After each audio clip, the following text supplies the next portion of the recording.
I wouldn't call it, grievous body harm, actual body harm, I suppose. But that's out of order. I hope there's no ramifications, but she deserves it. Oh, I don't think there will be, because as a matter of fact, I woke up to a text message from my boss, who happens to be a woman. Oh. So well, she's actually down to earth. She's what you would call an Walt. Because, I mean, she's old enough to, like, okay, look, equal rights, yeah, you're going to get hit, stuff like that. But no, she asked me why did that happen, and my response, she deserved it. And her response was, okay, thanks for telling me. I'll rip this paper up then. All right. We're going live now, are we? Bish, bash, bosh? Yep. We're going live. We're live. So I think what I'll do is I'll start out first with the anchor, because since we already know what we're going to kind of talk about with the fucking bitch prostitute chick, I figured we'll start out with this in case you guys haven't seen this cunt.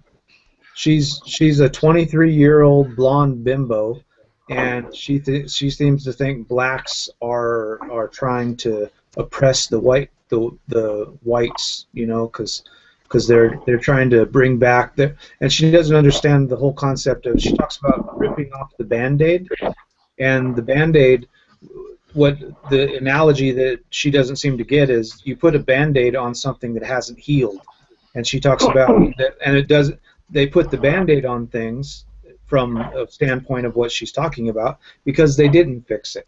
So they haven't fixed anything. They put a Band-Aid on it. She says the blacks keep trying to rip the Band-Aid off, and it's like, well, yeah, that's because nothing's fixed, and your little white cunt ass doesn't. This is her name's Tommy Lower or something like that, and she's on this program called the final story or something like that. Let's see if it plays here. And of course it's not. I thought oh wait, that's right. I got it over here actually. Let me go to the other one. It should be here. No, same thing. Damn it. Whatever. Come on, my computer's so damn slow. Sorry guys. I had it loaded up already, and it, because if need be, I can probably switch over to mine and play it then. Just give me the link. Yeah, it's in the chat. I put it in the chat. Here we go. Come on.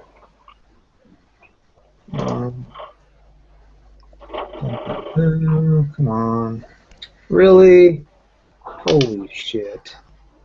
This is retarded. I don't care what you have to say, Mrs. Kasparian.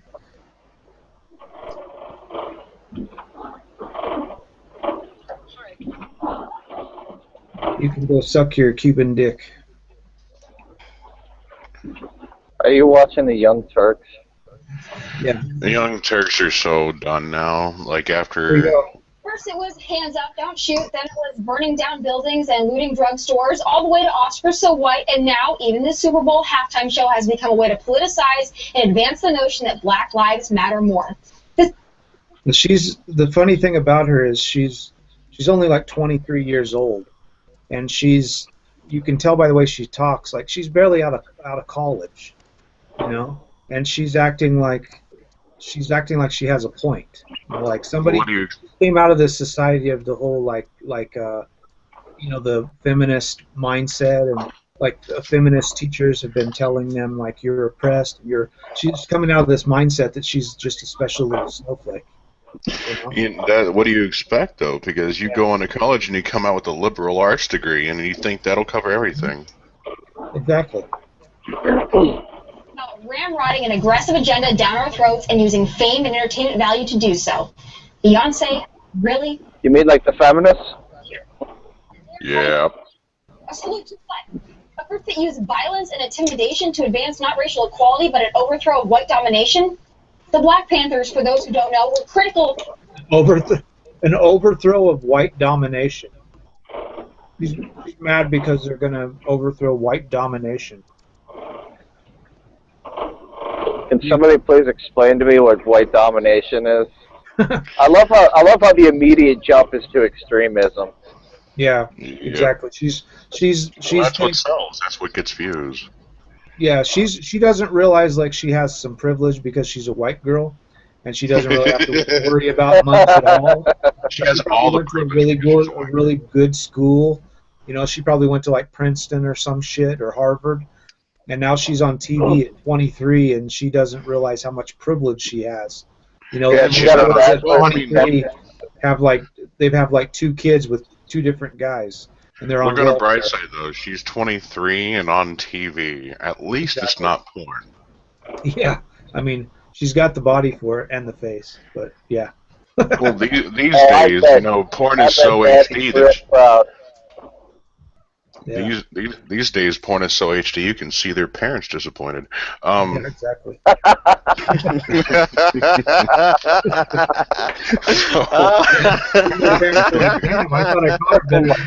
Oh my god. Yeah, the dad is like, I thought I taught her better than that. Yeah. or even worse, he's cheering his daughter on. Yeah. Suck that dick like you used to suck mine, honey. Oh God. What the fuck? I went there. I had to go there. Okay, let's continue on. Man. Non-violent civil rights movement. They didn't believe in change through peace. They promoted violence instead. So congratulations, Beyonce. You made your statement. You should be proud of yourself. The Super Bowl, the most watched event on television. A game that brings Americans of every color, background, and political party together. A game where black fans cheer next to white fans. A game where teammates work together as one regardless of race. A celebration of diversity rooted in a common bond. But forget that. These privileged Hollywood entertainment types are really something. Beyonce didn't reference the Black Panthers to bring about some kind of positive change. She did it to get attention. Good for you. You made headlines. You, just like President Obama, Jada Pinkett Smith, Al Sharpton, and so many others, just can't let America heal. Keep ripping off the historical Band-Aid. Why be a cultural leader when you can play the victim, right? Now, see, the funny thing about this is if you change everything she said, and if you guys watch the video, you'll see what Anna Kasparian says on the video. What I would have you guys think about when you watch the video is change every time they say black with man. And if you do that, you'll see basically she's talking like she normally does about feminism. Because everything she's talking about, they don't understand that like the feminist rhetoric that they always spew about men is the exact same thing she's talking about when she talks about the Black Lives Matter and everything else. They just changed the narrative a little bit, and now it goes from being feminist to now all of a sudden it's not a big deal. Now all of a sudden, you know, it's funny she's taken this standpoint because usually the feminists will be the first ones on the Black Lives Matter bandwagon. Exactly. Yeah. But wait a minute here. Optimus Christ just put out that this thing is not on live. What? Yeah. I'm refreshing every few seconds, thinking that there may be some like lag time, but you know, 9 minutes is a very long lag time. No, we're live. It says we're live.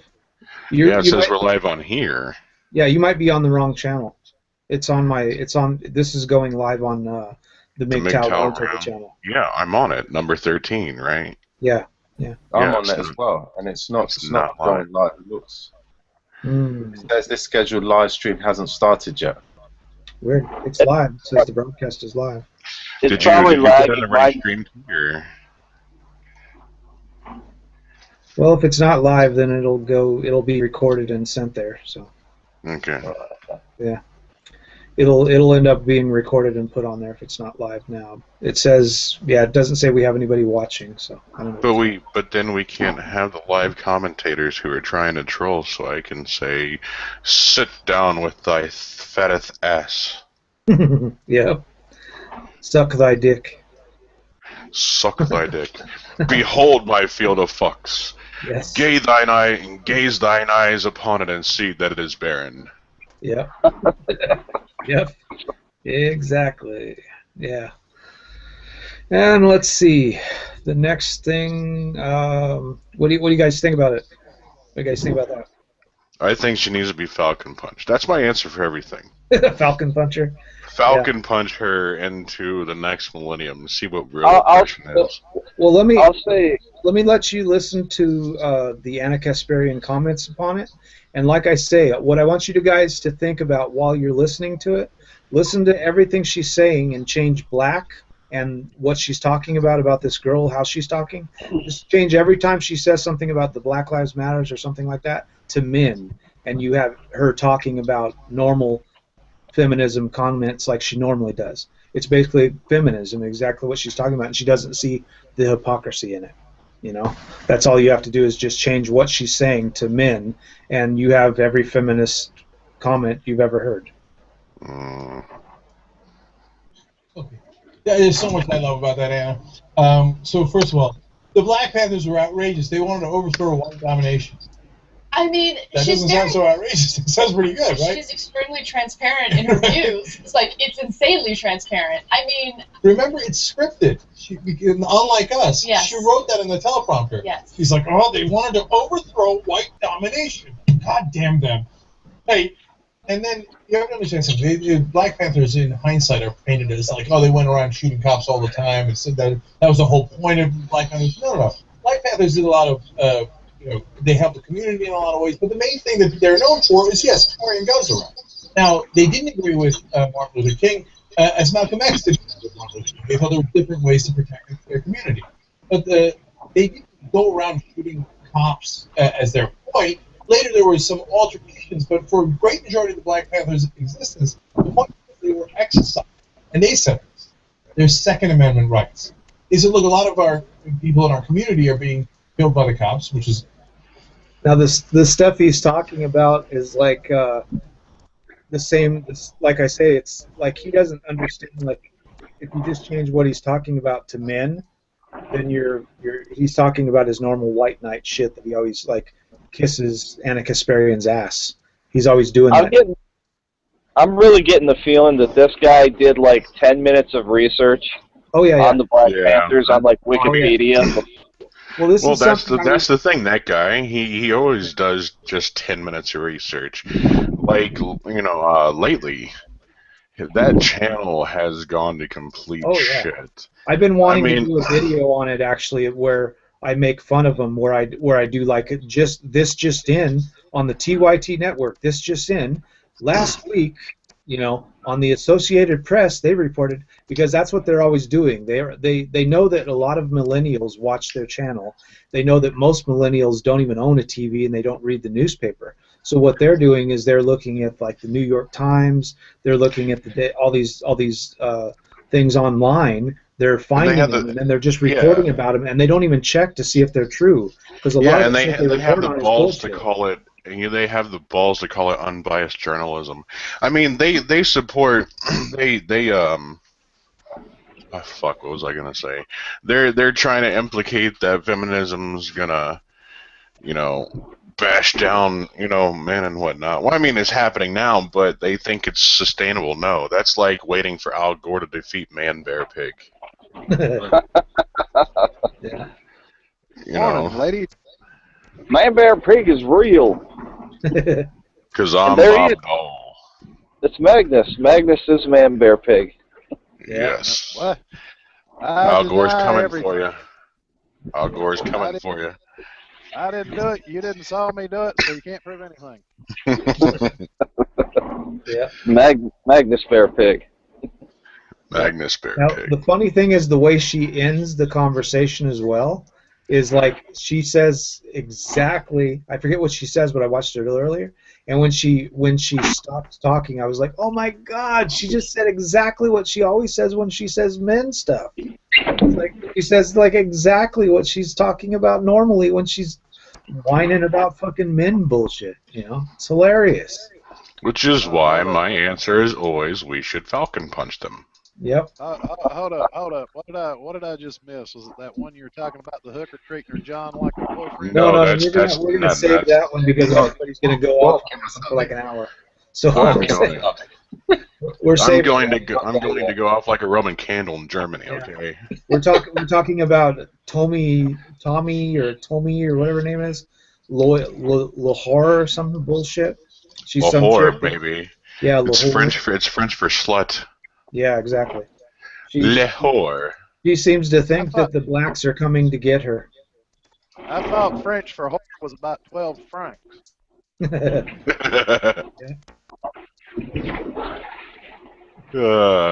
didn't give me a boner, but it was still good.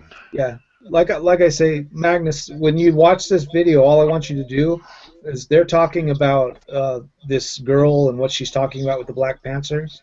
Just everything that they say, just switch Black Panthers and blacks with men, and you'll see that they're normally the same thing they're talking about is normally men, and they're using the exact same talking points. They just switched everything, and they're acting like it's a good thing now. And when they talk about it about men, then it's a bad thing, and they're saying the same exact thing they always say. So it's really hilarious to see the hypocrisy of what they're talking about. Well, yeah, but that's nothing new. Pressed by the cops. It was even worse back then. They said, so we're going to the Second Amendment, the Black Panthers said. So we're going to, as good Americans, carry around the weapons that are registered have the right to hold, and we're going to protect the community. How dare Black Americans exercise their Second Amendment rights? Now, the funny thing about that is he's always going off about people and gun rights and carrying weapons around and taking weapons into fucking places and how all these people are wandering around with guns and we need to take the guns away. Now all of a sudden, Black Panthers are definitely anti-gun. Yeah. Now all of a sudden he's saying that it's a good thing. What the fuck, James? It's like, here, let me give you another reason to, say something for that. Yeah, it's like these guys have no clue how much hypocrisy is on this fucking network, and he actually thinks he's doing something good and he's great, and he's a fucking hypocrite. Everything he says, he's fucking such a hypocrite when he talks. It's ridiculous. Well, now, bearing in mind, he is from Toledo, Ohio. I've learned not to expect much from people from Toledo. Yeah. Yeah, or Cincinnati. Yeah. No. Remember, white domination, it rocks. So that's the background on this, let alone all the hilarious things he said about what's happening now, including the ramrodding and aggressive agenda. Ramrod you. Fucker. Okay. Wow. She wrote that down too in her script. She's like, the I just want to punch him in the face. You know what he reminds me of? The announcers on WWE. You know that shit's fake, but yet he puts on his best voice. And introducing. Yeah, but I think he's giving away his secret. I thought the ramrodding usually came after the show with Anna Kasparian with her strap on. Exactly. Yeah, well, you know what? I know what it is. He's angry because he hasn't had it for the past 3 episodes. Well, the thing is, it's funny, too. It's like they're talking about this girl, and Anna doesn't like her either because she thinks she's a bitch, and she's like this little white blonde bimbo, and Anna's not a white blonde bimbo. She's actually Armenian or whatever, or Iranian or whatever the fuck she is. So they both don't like her. So he sits here and starts talking about sexual stuff about her, the way she's talking about things as sexual, and normally Anna would probably get mad and be like, that's sexist, you shouldn't do that, and all. But now she's like happy about it. It's really fucking hilarious. Well, Normally she would get on everybody about doing shit like that. Like, you shouldn't talk like that about women. That's fucking feminist and bullshit, So she would rail on him for that, roll her eyes and shit. Now she's just laughing that he's talking all this sexual shit about this blonde bitch. Now keep in mind though, the reason why she's doing that is because she doesn't actually like that woman. She views her as like sexual competition, and when you're bad-mouthing a woman that they don't like that way, they don't care. Exactly. She said, well, like I said, you just need a falcon puncher. Yeah. More. But I missed the more part. Is it hashtag Black Lives Matter more? That has never, ever been their message. Finish him. When you really think about it, imagine if the shoe was on the other foot, right? Imagine if cops were specifically targeting white? Yeah, imagine if the shoe was on the other foot, Anna. Imagine if you were talking about men. Yeah, well, if the shoe was on the other foot, you'd be wearing your shoe on the wrong foot and it would fucking hurt. That's my problem. I think I can help out here. Let me see. That's a horrible analogy, though. I'm going to go into the How control could room. you even measure that? Like 80% of the population here in the U.S. is white. Yeah. So the shoe is on the other foot. Magnus, can you talk for a second? Sure, why not? What you need to know? Okay. Let's see. I'm trying to turn up your volume. So. Oh, if that's the case, I'd probably have to leave the call and come right. No, I turned up your volume, so maybe you're all the way up. So maybe you're kind of quiet. I can hear you because I'm on a PA system, but on a normal computer, I don't know if they'll be able to hear unless they have headphones. So I just turned your volume all the way up on the control panel. That's all. I didn't even know you could do that. Like, that would be the same thing of, say a guy and a woman would text each other, right? Yeah. And she would ask, how tall are you? And, you know, like, my response would be 6'6", why? And then she'd say something along the lines of, oh, good, I don't like short guys. and so then I would ask, yeah, how heavy are you? And then she would, you know, she's like, what? What are the numerical digits that appear on the scale when you proceed to apply your weight to it? Then she would probably say, well, what does that matter? Why did my height matter? Double standards, bitch. Exactly. Yep. Teenagers, white teen boys, shooting and killing them when they're unarmed, shooting and killing them when they're naked, and it's clear that they're unarmed, right? And then as soon as white individuals speak out against it, people jump in and say, no, how dare you, fuck you, you shut your mouth, okay? You white people, you're just here to entertain us. You're not allowed to make any political points. You're not allowed to speak out against the violence and the system that's been oppressing you. You just shut up and entertain us. Now, if you can, like I say, you can take the same thing that she just said and say that you're talking about the men's right organization where you're trying to stop women from oppressing men. And you're basically, that's the exact thing that we're trying to get across, and she's not seeing the hypocrisy, and that's the same thing that she's talking about is the same thing that we're trying to do. Well, now, Optimus, you were saying that about, I hate kind of removed from the call there briefly, but I was like, yeah, I don't know if any of you guys saw the tweeted out this picture that says when his height starts with 5 foot, she's got this worried look.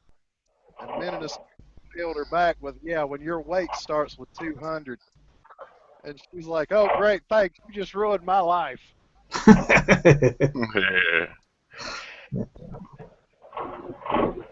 Well, happy to support the patriarchy. Right wingers, right? They're militia.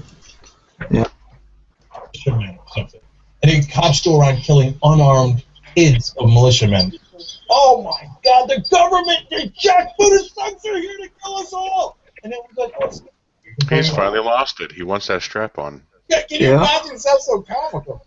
Look at his face after I said that. Yeah. He just laughed. Right?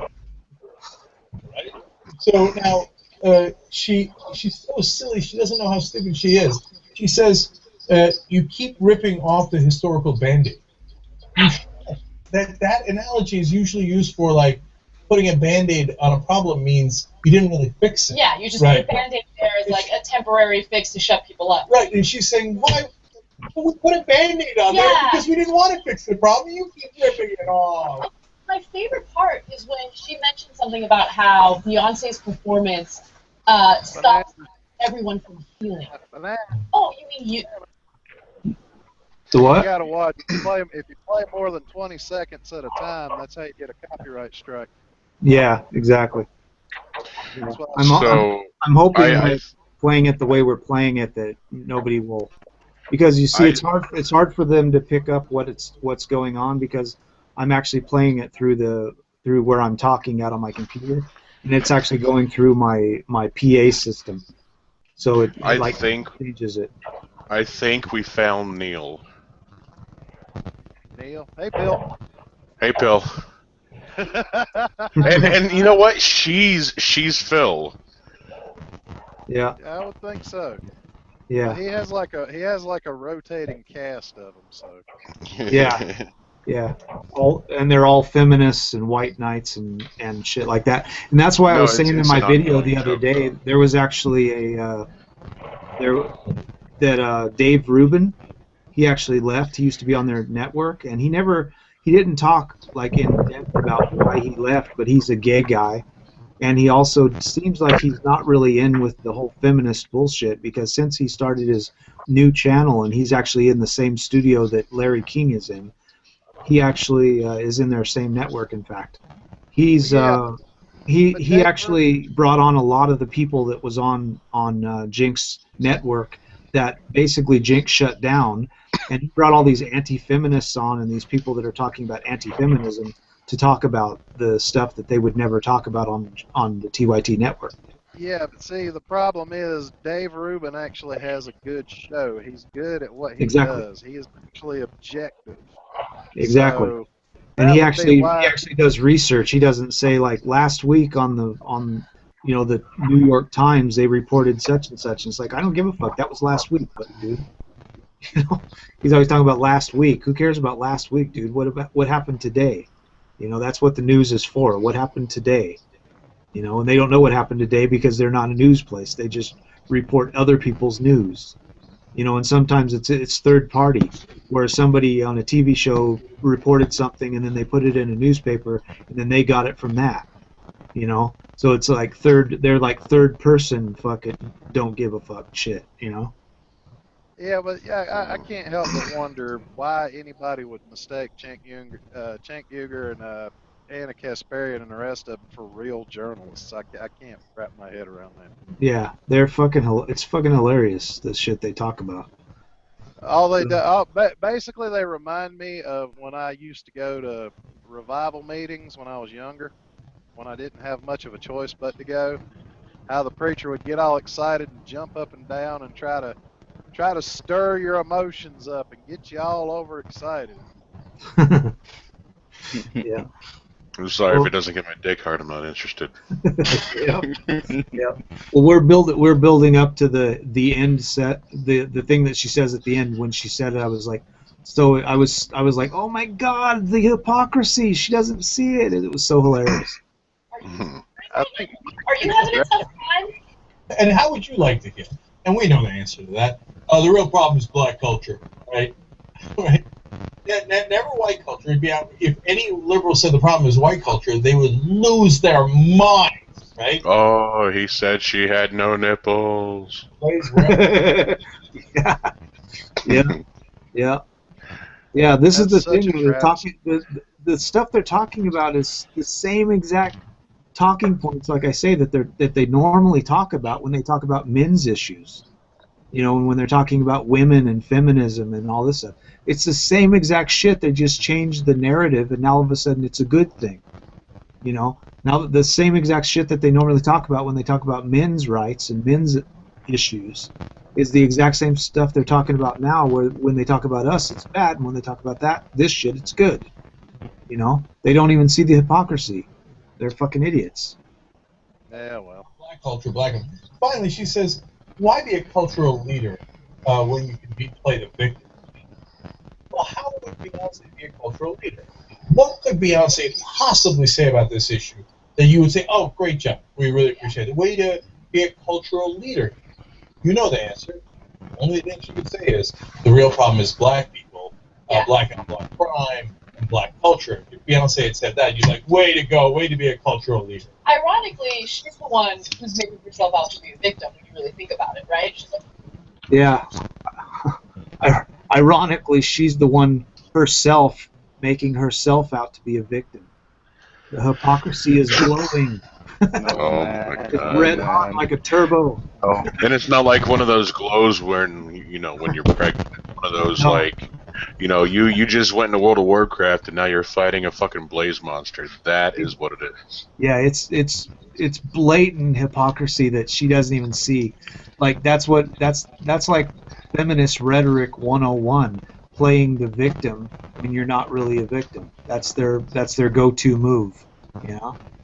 Of course it is. I wanted to watch Super Bowl without feeling bad about myself or thinking about things that make me feel guilty. This, Ladies and gentlemen, I'd like to present to you think about this, exactly what she's saying. I wanted to get on Twitter and not have people talk to me all bad. I wanted it to be a place where I could say stuff that I liked to, and not have people tell me I was wrong. It's the same exact fucking narrative. Exactly, it's the same exact narrative, and they just don't get it. Well, and they could have just used my solution. I didn't watch the fucking Super Bowl. I just waited till the next day when somebody told me who won. Yeah, exactly. I don't even care. It doesn't matter. It's like, you know, you can find out about it a week later. It doesn't matter. It's not going to affect your life whether they won or not. These people are like, I got to watch it while it's happening. Why? Who cares? If there was any really good like scenes that happen or any really good touchdowns or something, it'll all be on a reel on YouTube all at once. You know, where like this is the catches and this is the passes and this is the thing and this is how many people, this is how many things and this is what won, who won and how many points were scored, and you can see it all in like a little 5-minute clip and watch the whole thing, and you don't have to waste your fucking life watching the stupid game. But not even that, but as soon as these awesome clips happened, they were on fucking Twitter, like right after they happened. Wow, Exxon, your thing's really fuzzing up really bad. What? Is that me? Yeah, it's like your microphone's fuzzing up or something. I don't know. Yeah. Oh, right. Oh, yeah, I'll fix it. Sounds like you're rubbing your sweater on your microphone. Rubbing something on your microphone. yeah, you're rubbing something on your microphone. Well, yeah, no, but put the lotion down and step away. Here's the thing about the halftime show that these assholes don't seem to understand. These halftime shows are put on by like MTV, and Lewis Black said it best when he said MTV is to music as KFC is to chicken. Yeah. Yeah, it used to be something cool back in the 80s, but ever since they did the Real World and all that bullshit, and they started doing all the stupid game shows, and it stopped being music television. Now it's like you barely get any videos and any music on the damn thing anymore. You're lucky if you get like 5 hours a day on the channel that actually has any music. Well, no, it's fucking shit like Lacey Gray. Yeah. Is it still bad? Is my microphone still bad? Yeah, it's got something going on. Kind of weird. You might dip out and come back in and see if that changes it, maybe. It sounds like it was placed next to my asshole right after I had Chinese food. Oh, man. Okay, how is it now? That sounds a lot better. That sounds a lot better. That's I keep brilliant. getting removed from the call. I don't know what's up with Hangouts today. Yeah. Are you still having that happen? Yeah, every time you see me leave, it pops up and says you were removed from this call, and it's like, Oh man, yeah. Mike, oh shit, Anita Sarkeesian, man. Yeah, Mike said the same thing. Mike actually left because he said his internet kept dipping him out, so he left. Well, my internet's pretty stable right where I'm sitting, but. Cool. Okay. Let me finish this out so you can hear the ending and hear the hypocrisy that she ends this conversation on. Yeah, all right. She's like fucking 23, 24 years old. Go find a hobby. Go do something better with your life other than sitting at the Blaze and talking shit about minorities. I mean, I'm sorry. Maybe that was too harsh, but she's a fucking bimbo. Right. Who doesn't even know what she's fucking saying. See what I mean? She can say this shit about a white little girl because she's a woman. She can talk about them like this, and she's always talking about uplifting women and how, like, she's saying that this woman that's sitting at the Blaze is like not cool, and like she's got a job, you know, she's making good money and all this stuff, and she's trying to bring her down because she's not saying the same thing she wants her to say. That is just the most magical. That was 1080p projection, my friend. Exactly. Yeah, they just don't. The hypocrisy is blinding. I'm surprised she can keep her eyes open. She needs a welding helmet right now. for this shit. You know, Oh, man. she should have a welding helmet on right now because it's like she's gonna lose her eyesight from this shit. You know what? No, we want her to lose her eyesight. Yeah. Well, wait until you hear the way she ends it, and you'll see. Like, she should have welding gloves on too. What are you talking about losing her eyesight? The Young Turks is the blind leading the blind. Yeah. Listen, she said she's been conditioned by her environment to regurgitate these talking points. What does that sound like? As if she's not doing the same fucking thing. Exactly. It sounds just like feminism. She's regurgitating talking points. That's exactly what feminists do. Well, to be honest, they are only capable of throwing up, so that's why they spew that shit. Yeah. It's ridiculous. She's saying exactly, like, that's what I'm saying. If you guys watch this later on, you'll see she's saying exactly what the feminists say. It's hilarious. And she doesn't even see. She's sitting there talking about it, acting like she has a good point, and she doesn't even see that she's talking about the same shit she always talks about. You know? It's fucking hilarious. It's not my fault. It's my environment. God damn it, Bobby. Yeah. Now she's talking about they're talking about her incredibly shiny set. What the fuck does her shiny set have to do with anything? Cameras everywhere, right? So the good news is we don't have to deal with these guys for too much longer, because the blaze is on fire. There's an article in the Daily Beast about they're about to go out of business imminently. Damn. Okay. Boom, bitch. As always, the right wingers have no idea how to run a business. Yeah. Boom, bitch. Yeah, Wow. exactly. She's like reveling in some other woman's demise of her show, and it's only because she doesn't like the girl. If she was another girl that she respected, she wouldn't have let Jinx say any of that shit. Mm-hmm. Well, that seems to be the fail du jour of these people. Is, you know, they don't, as long as it's somebody they don't care about or respect, they don't mind watching their entire life go down the toilet. Yeah. And yet they act like they care about everybody, which is bullshit. Yep. Well, before Mike dropped out there, he was making a point about how the way I see it is that, you know, black is the new feminism, because it seems that this whole Black Lives Matter, which is just a bunch of diatribe to me, is just being jumped upon, and they're using that as a way to push this ideology of feminism. And to me, it's quite right. I believe that white men are actually being poached, because you can see how everything is gauged to sort of like overthrowing this ideology of white men, and they're using Black Lives Matter, they're using all of these other vehicles as a way. It's not even a clever way, but it seems to be working because most people are thickos. But they just seem to be using this and not realizing it's actually toppling anything that we have good in our society, you know? And it's quite scary. Yep. Yeah, well, it's funny what, like, if you heard what they said, what she said there at the end, you know, she's saying like exactly what they always say about feminism, you know, the same exact shit, the same exact rhetoric. You know, it's amazing that when these people talk, I'm always talking on my channel about the stupid smart people, and she just God doesn't. damn it, Bobby, quit fucking up my hangouts.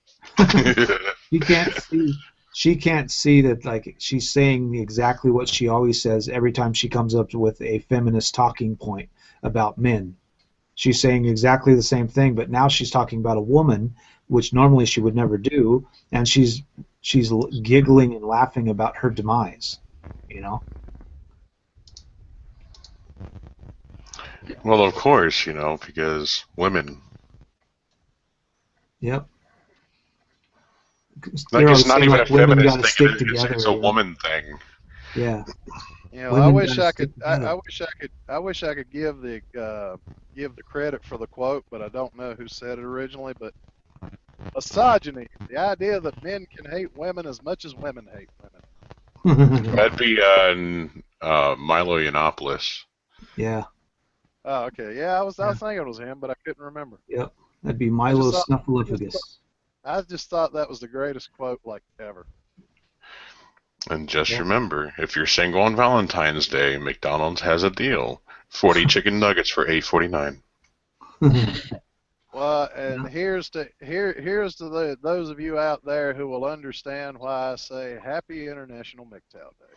Oh yeah.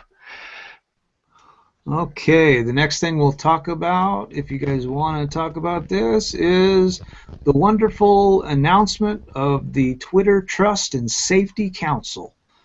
And she's a cunt, a really big cunt. Yep.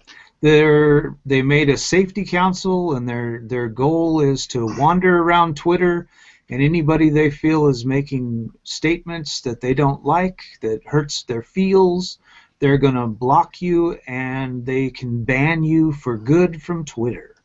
That's their whole thing. And if you look down here, you'll notice in the F's right here, frequency. It says feminist frequency, which is Anita Sarkeesian is part of it. At this point, my professional opinion, this is prime time for someone to get on to making another platform, because this is going to go to shit so fast, it's going to make your head spin. Yep. So, you know, you can either make like another Twitter, or, you know, make a combination of like Twitter, Facebook, and 4chan, where everything is fucking chaotic. Yep. You know? You could even see this, like UK Safer Internet Center. The fuck is that? Well, I have no idea, but I can already tell you this. This is just proof that, you know, the RIP Twitter hashtag that's been floating around is pretty much everybody already knows that Twitter's in the toilet, and somebody just pulled the flush. There's actually a RIP Twitter. Yeah. There's a hashtag RIP Twitter. Yeah. Ever since they unverified Milo Yiannopoulos, that was kind of where it seems to have started. And then they're doing shit like letting Anita Skeezy Sleaze decide who's good and who's not. That is just that's Optimus. I can honestly say that's almost as bad an idea as playing AD Rise. Magnus. I don't know if it's just only me, but I can't hardly hear you. You're so low. Yeah, let me go back in the deal, and I'll see if his your microphone is so low it sounds like a woman on Valentine's Day saying what she actually wants. Yeah. Right there. I don't know if him upping my volume helps or not. Yeah, I just turned it all the way up again. Magnus, if you follow the link I sent you, it'll take you a while to set up, but you can set it up later. It's going to be able to boost up your volume. You don't need any special hardware, just software. It might be just me, but Axon, your microphone is sounding like my asshole after Chinese food as well. I agree with that too. Okay. Okay. How about now? No. It's the same thing. It sounds like a bad connection on your microphone thing. That is actually a quick way for me to fix my volume. How does it sound now? It sounds perfect. Sounds like awkward boner time. Yeah. Well, no, that was what I was saying. You know, the whole RIP Twitter thing, them letting Anita Skeezy Sleaze decide who's good and who's not is just like as bad an idea as, let's say, playing AD Rise. That's bad, and you should feel bad, okay? Yeah, I know. That's why I said it. Yeah, it's pretty much the same deal like the UN did with the Arab. You know, the Arab, they assigned them as the human, human rights in the Human Rights Council. It's a fucking joke, man. They actually did that. Seriously, they did. Messed up. It's really messed up. Yeah, if you look at what it says here, this is what I'm talking about the hypocrisy. They don't seem to understand that they say in the statement that every voice is important, and there's the voices on Twitter are able to shape the world and all this stuff, and then they go in the next sentence and say that they want to like shut that down and they talk about the hate speech stuff, because it says on Twitter, every voice has the power to shape the world. We see the power every day from activists who use Twitter to mobilize citizens, to content creators who use Twitter to shape opinions. And if your voice doesn't say exactly what we want it to say, we will shut it down. Exactly. I just retweeted something, and it said, Trust and Safety Council featuring Anita Sarkeesian. The picture is the Stop That tweet. You didn't know, but 3 in 4 women on the internet have died from reading cyber violence on Twitter. A harsh word or joke can kill. Educate yourself. Of course, when I retweeted, I meant it as sarcasm, but... Yeah. Feels over reels. Yeah. It's like, what, do you think that this is going to become a safe space now? What you don't understand is that these are people that are making valid points that you just don't agree with. I'd hate to see of the shitstorm that would happen if doxers and hackers actually came after your ass because you wanted to shut this down.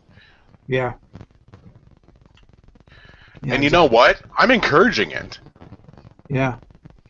Well, I don't know if they're feminists or not, or if they're like white knights or whatever, but I would really hope that if some shit starts going on, that Anonymous comes knocking on their door. I would love to see Anonymous get into like Anita Sarkeesian's fucking computer and shut that shit down. Please, Well, with the way that it is now, they're the first to white knight. Yeah, exactly. Believe I think me, I know. well, a lot of them are like computer nerds and computer geeks, and they love any woman on the internet or in person to like flaunt their boobies at them. So they're happy if anybody does that. So obviously they're going to be happy if you know, the only way they're going to be able to get a woman to look at them is if they play the white knight, you know, and actually be a simp and a mangina. When you try to be the best feminist you can be, but they still won't touch your pee-pee. Yep. Well, Oh man. most feminists don't Actually- like neck beards. Actually, I don't know if you guys have even seen the video, but Bassfizz did a pretty good video where he was talking about the male feminists griping about being actual 40-year-old virgins.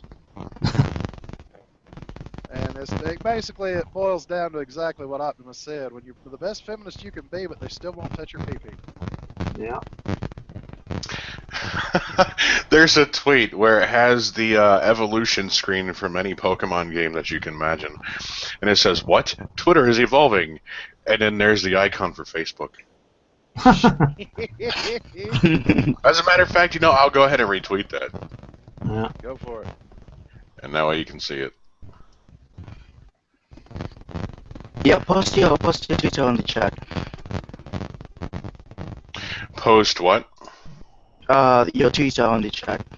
Your My Twitter. Yep. Yeah, no, Axon, you still got some nasty static coming through every now and again. Yeah, it sounds like you got like a bad mic. Your mic's I like, had Chinese last night, so I can't ever tell if it's his mic or my asshole. Yeah, I'm doing my best to fix it. Like, is it still bad? yeah. Yeah, you're like, as you're talking, it's like breaking up. And there went Magnus. There went there. Lately- My Twitter link was just too great for him. Lately, when he's in my Hangouts, it kicks him out and kicks him back in, kicks him out and kicks him back in.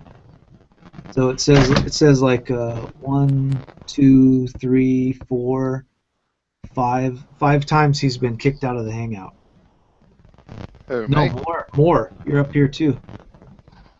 So 1, 2, 6 or 7 times Magnus has been kicked out of the Hangout already. Yep. What the fuck, man? They're fucking with us hard here. That's been the last 2 weeks. They can try to fuck with me, but my computer's just too powerful. Yeah. They've done that the last 2 times Magnus has been on my Hangouts. Well, they can only screw with me because I'm on my phone. If I were on my new laptop, I wouldn't have a problem. Ah. That sucker's pretty stout too. I don't hear any more snap, crackle, and pop, so something must have been fixed. Yeah. I finally quit stretching the kinks out of my back. Oh, so then that's time for me to start then. Yep. Yeah. So is the static still there? No. No, No. it's fantastic. Lovely. Brilliant, brilliant. It Yeah, it's sounds like just that clean shit. sweet, sweet. It's just that I'll be interjecting with the TTS. I'll explain why. Just a second. Let me explain why. There we go. That sounded like your neck beard was rubbing against your microphone. My Yeah. beard Greetings, is everyone. fucking glorious. Axon Magnus. Yeah. Just to warn you, I will be interjecting with text-to-speech every so often, as I can't speak freely about MGTOW. Since Mother is on the room next to me and she can hear me. I got into a shitstorm when she found out I was MGTOW. I will paste the Reddit post. So that's the deal. Fair enough. Yeah. Cool. There I know. are Well, be a what? shitstorm a brewing. Sorry, Exxon, when you were what? When you He's were... gonna be using text to speech because apparently his mom's in the next room and the walls have ears, kind of thing. Yeah. She Yeah, doesn't. that She kind of will. thing. She'll come in. She's probably a feminist. She doesn't want to come in and hear him talking anything Yeah. about women. Like, how dare you say that about women? You know, that kind of crap. Oh man, Gotta you'll be say, surprised. Like yeah. I've got to say that the picture, that is one of the most freakiest, ugliest Dude, what are you saying about my face? dude, I mean, God almighty. Actually, That's fucked up. Axon, do you know how to change that? Yeah, I can change it. Okay, I was just wanting to see. I helped Ego like about a Yeah. month and a half ago. He was coming on, and every time he came up on the screen, it was just black because he didn't know how to like actually change that. No, but he's got the picture of this funny looking, I don't know, is the tail of a monkey with eyes. Ego, I gotta tell you, they actually had one of those hanging on the wall in the barber shop I used to go to. Oh man, what? God almighty. That's I'm ugly. sorry. I would have smashed that. I would have smashed that. I mean, God. So did anyone check out Twitter yet? Well, I remember. Oh, I yeah. remember asking him. I said, now what exactly is that? The guy said, oh, that's a woolly booger. A what? Woolly booger. A what? I don't know what that is. Yeah, look, Magnus, your volume is low again, you know, Magnus. Yeah, Magnus, you're starting to sound like a woman who actually states what she wants on Valentine's Day.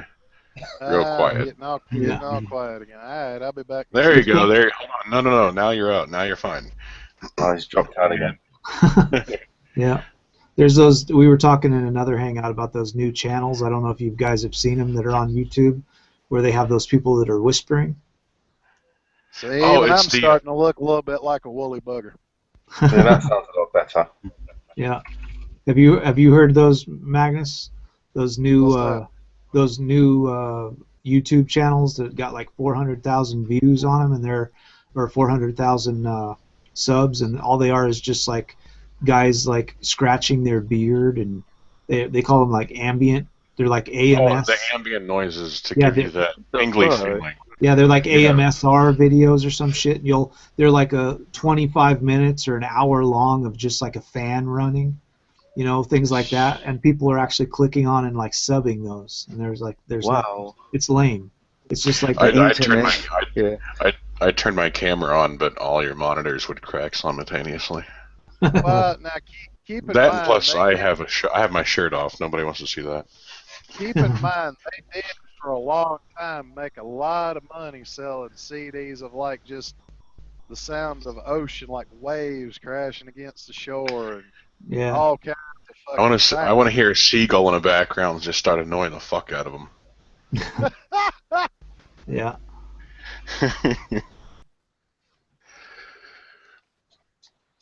Well, seagulls are the rats of the ocean, so. Oh yeah, it's even more fun when you feed them Alka-Seltzer? No, it's laxatives. I think of the word there for a moment. I saw somebody did that on the beach. Yeah. And all of a sudden, it's like shit everywhere, literally. Supposedly they explode. I don't know if That's on the Alka-Seltzer supposedly, but if you give them laxatives, they like have a running takeoff and they're using their ass as a jetpack. Well, and the only reason why Alka-Seltzers work the way they do on birds is because birds physiologically can't burp or fart, so they have no way to release the gas. Like that. Yeah, that sounds about right. Yeah. I'm trying to find one of those. There's a video of a guy that I really like that I watch. I don't know if you guys have heard of him. His channel's called Grade A Under A. I think I've heard of it, maybe even watched a video or two. He's got like 1.7 million subscribers or some shit. And most of his videos that he does, almost all of his subscribers watch every video he does. Oh, you mean the guy, not the guy from the UK that's not north? Oh, yeah. Yeah, his channel's called Grade A Under A. Mm. Yeah. So he has a video that he did about four YouTube channels that anybody could have done. And I think that's the video that popped up on mine. It's like, here, watch this. Yeah. Yeah. Yeah, he has one like that, like, you know, four videos that anybody could have done. Oh, the one I watched was Why the Alphabet is Stupid. Yeah. I put that one up on my page the other day too. Yeah. Yeah, that's the one. Actually, the funniest thing is here lately, my suggestions on YouTube and Google Plus have been making me question, Google, are you even fucking trying anymore? I mean, usually their suggestions are pretty good. It's stuff that's like, oh, that's interesting. Let me click on that. Bloop. You know, now it's like stupid shit, like actually trying to suggest, why don't you actually watch Lacey Green's Braless? And I'm like, nah, it's I get to watch the. I have pictures of Lacey Green blowing a guy. Oh, I wouldn't even want to see that. I don't think she's cute at all. For some reason, I've heard some people think she is, but I think she's an ugly little. Well, but no, see, what you don't understand is when you say pictures like those, it's not for enjoyment and viewing pleasure. It's for blackmail. Yeah. Well, yeah, but see, now the funny thing is, I don't know if you guys saw the picture I posted, the one where Anita Sarkeesian apparently starting to get fat. Yeah. It's starting to make me wonder if it's like she's Thunder from the end scene of Big Trouble in Little China after Jack Burton killed. I'm thinking somebody killed. I'm thinking somebody killed Macintosh.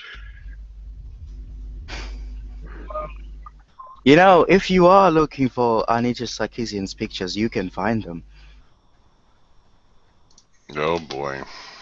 Yeah, well, see, I'm very avid about finding particular pictures, so if they're out there, I'll find them. Yeah, you will. You'll be surprised as well. Let's just say it's a mess. So apparently they made a parody about her, and it's porn. So. You know, sometimes I don't even know because sometimes they're photoshops of her, and then sometimes it's the real thing, so it's kind of all mixed up all together in there. Yeah, no, the picture I was talking about was not Photoshop. Yeah. Okay, here we go. You guys will get a real laugh out of this. These are the new ASMR or whatever the videos they call. These are people that are like, they're doing like 23-minute videos of like nothing but like scratching their beard and they whisper. Oh, it's just horrible. Oh my god.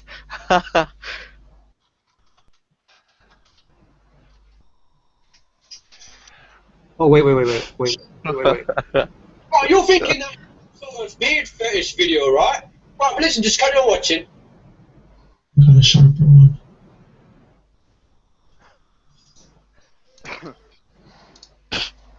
Right, let me go get a knife. It's a serial killer. with a beard fetish, right? Well, no, it's not. It's just a video for people that like the sound of someone scratching their beard. Yeah. There's a bunch of these channels on now. There's these all these silly channels like that now. And there's these ones where these people just whisper and kind of giggle.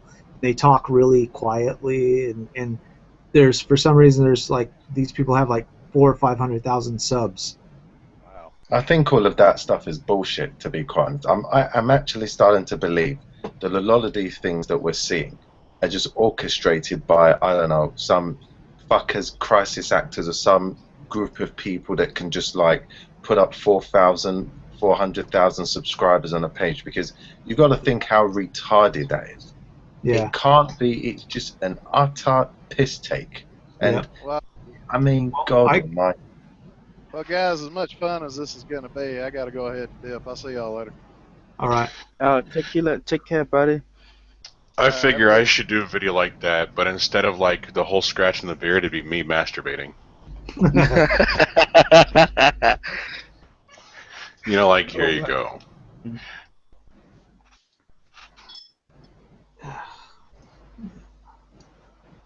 Yeah, there's those dumbass videos that are those AMSR videos. I could literally do one of those videos, and all I have to do is read a story.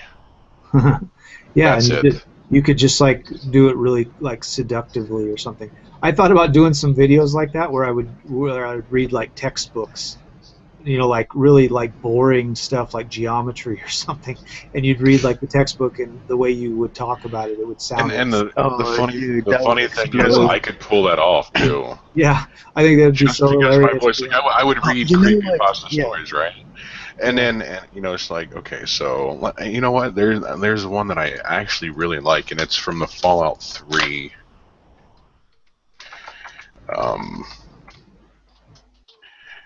Okay. And it's called Number Station.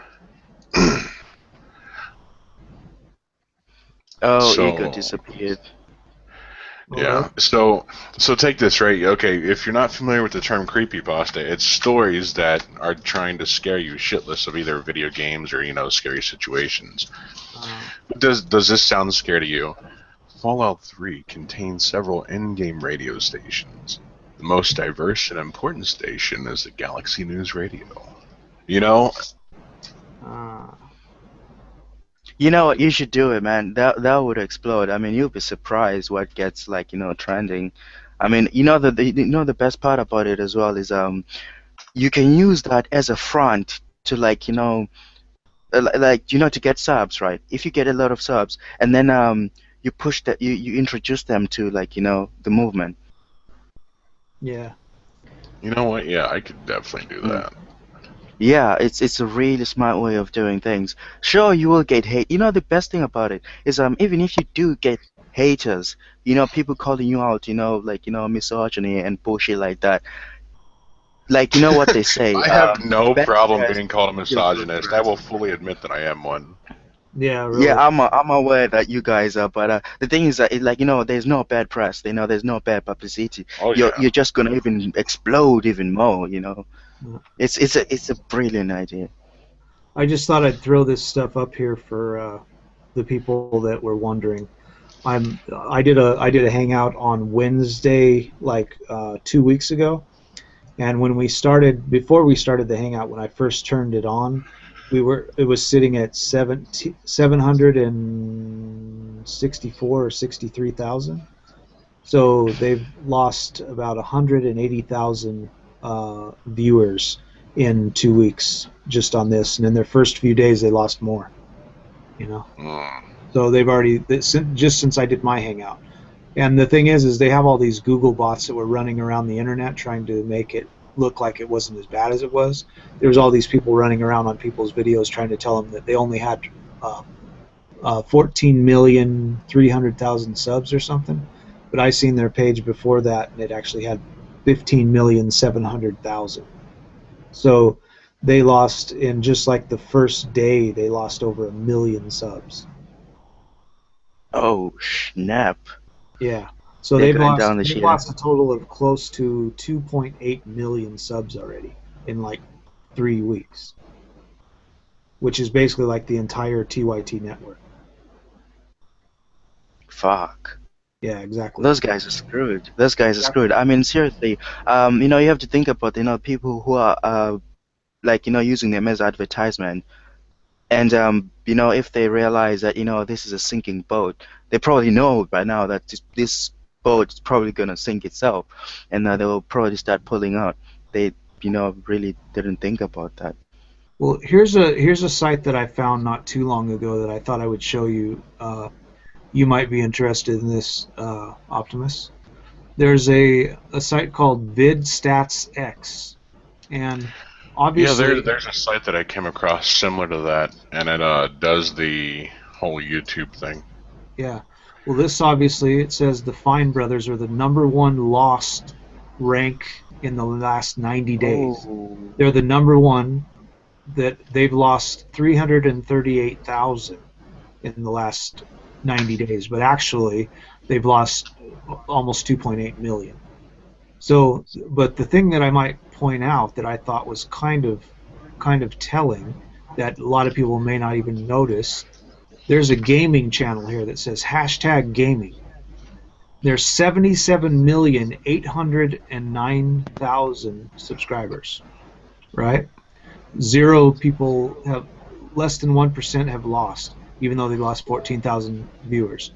If you click on this, and there's a bunch of these channels that are listed on this thing.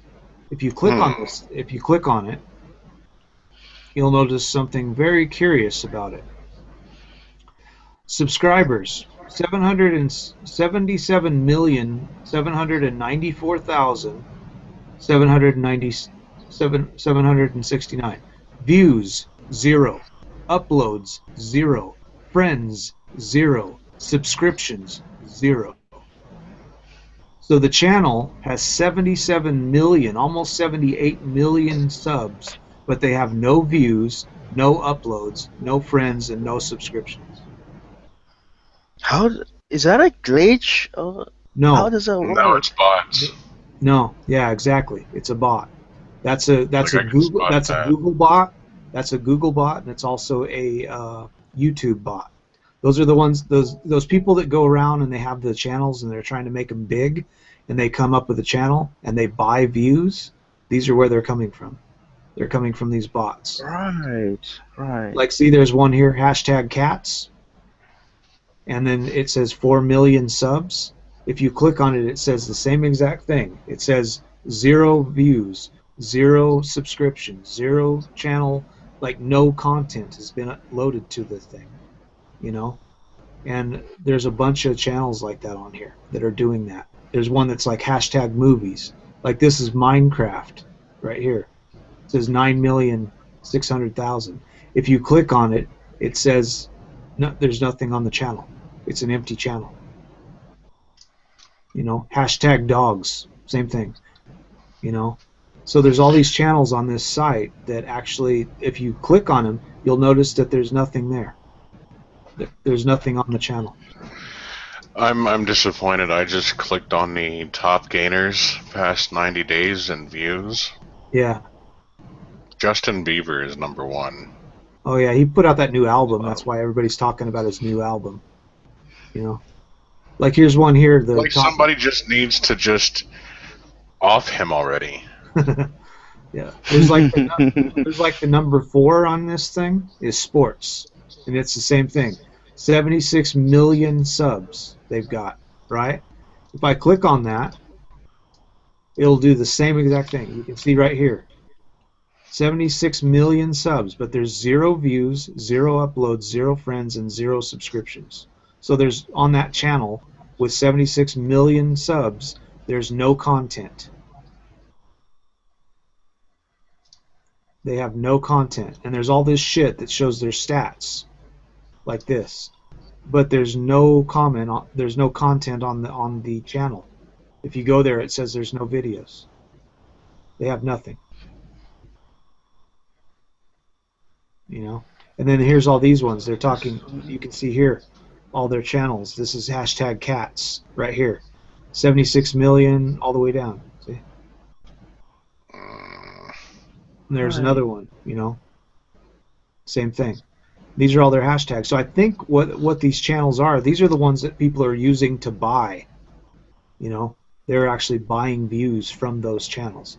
So I think a lot of these bigger YouTubers with these big giant channels, they're buying views, and that's how they get big. Because they'll start a new channel, and they'll buy some views, and then they can actually become like popular by doing it. Oh man. Yeah, I found something on one of the hashtag spots. It says something about auto-generated by YouTube. Yeah, exactly. Right. That's what I'm saying. Those are they have. What's really funny is they try to say that you're not. That's illegal. They go around and they shut down these places, these sites that have like that you can buy views. They say, oh, that's not. You're not allowed to do that. You know, all this kind of shit. But most of those are actually from YouTube. They are actually making money off that because people can go and pay somebody that has a site that's linked to YouTube, but they act like it's not. And you give them like, you know, if you pay like $1,000 to those sites, you can get like 1 million subs. Oh my God. Yeah, so you could, if you paid $1,000 to these sites, you can get 1 million subs. You can get like 200,000 views. You know, you can get a bunch of likes. You know, and basically with the $5,000, they'll have like $1,000. They'll have that. You know, so a lot of these people, they're willing because they're going to start making money off their channel because they'll be in the Google search when they see that.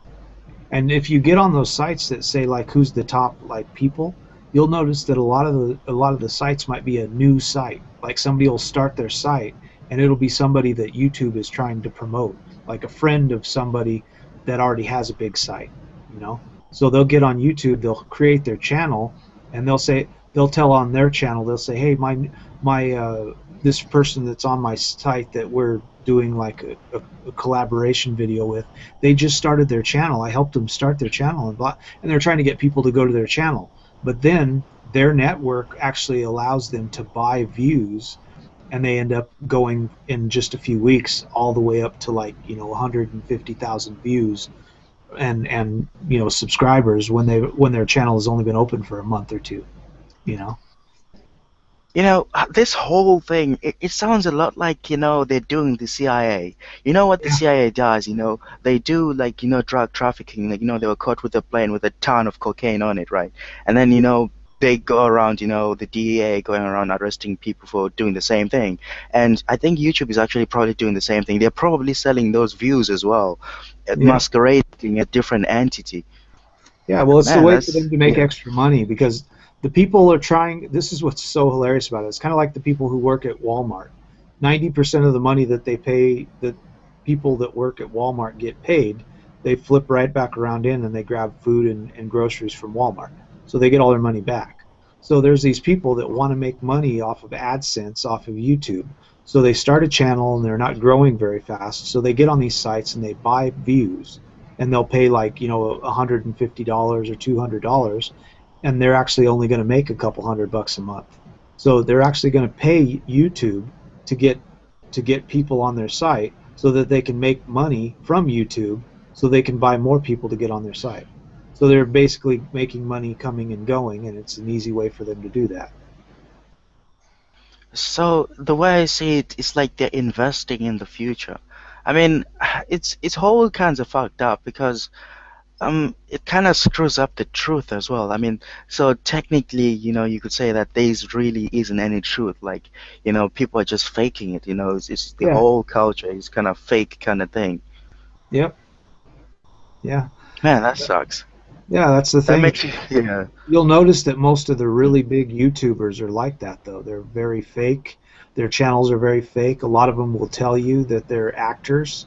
You know, a lot of them are like actors and people that have been in the show arena since they were kids, and you know, they're just like childhood actors and stuff. And they're actually, YouTube will actually promote them, and they give them these really good people that run their network. They have like a network, and it's like a really nice YouTube network that gets them sponsorship and gets them like deals where they make even more money.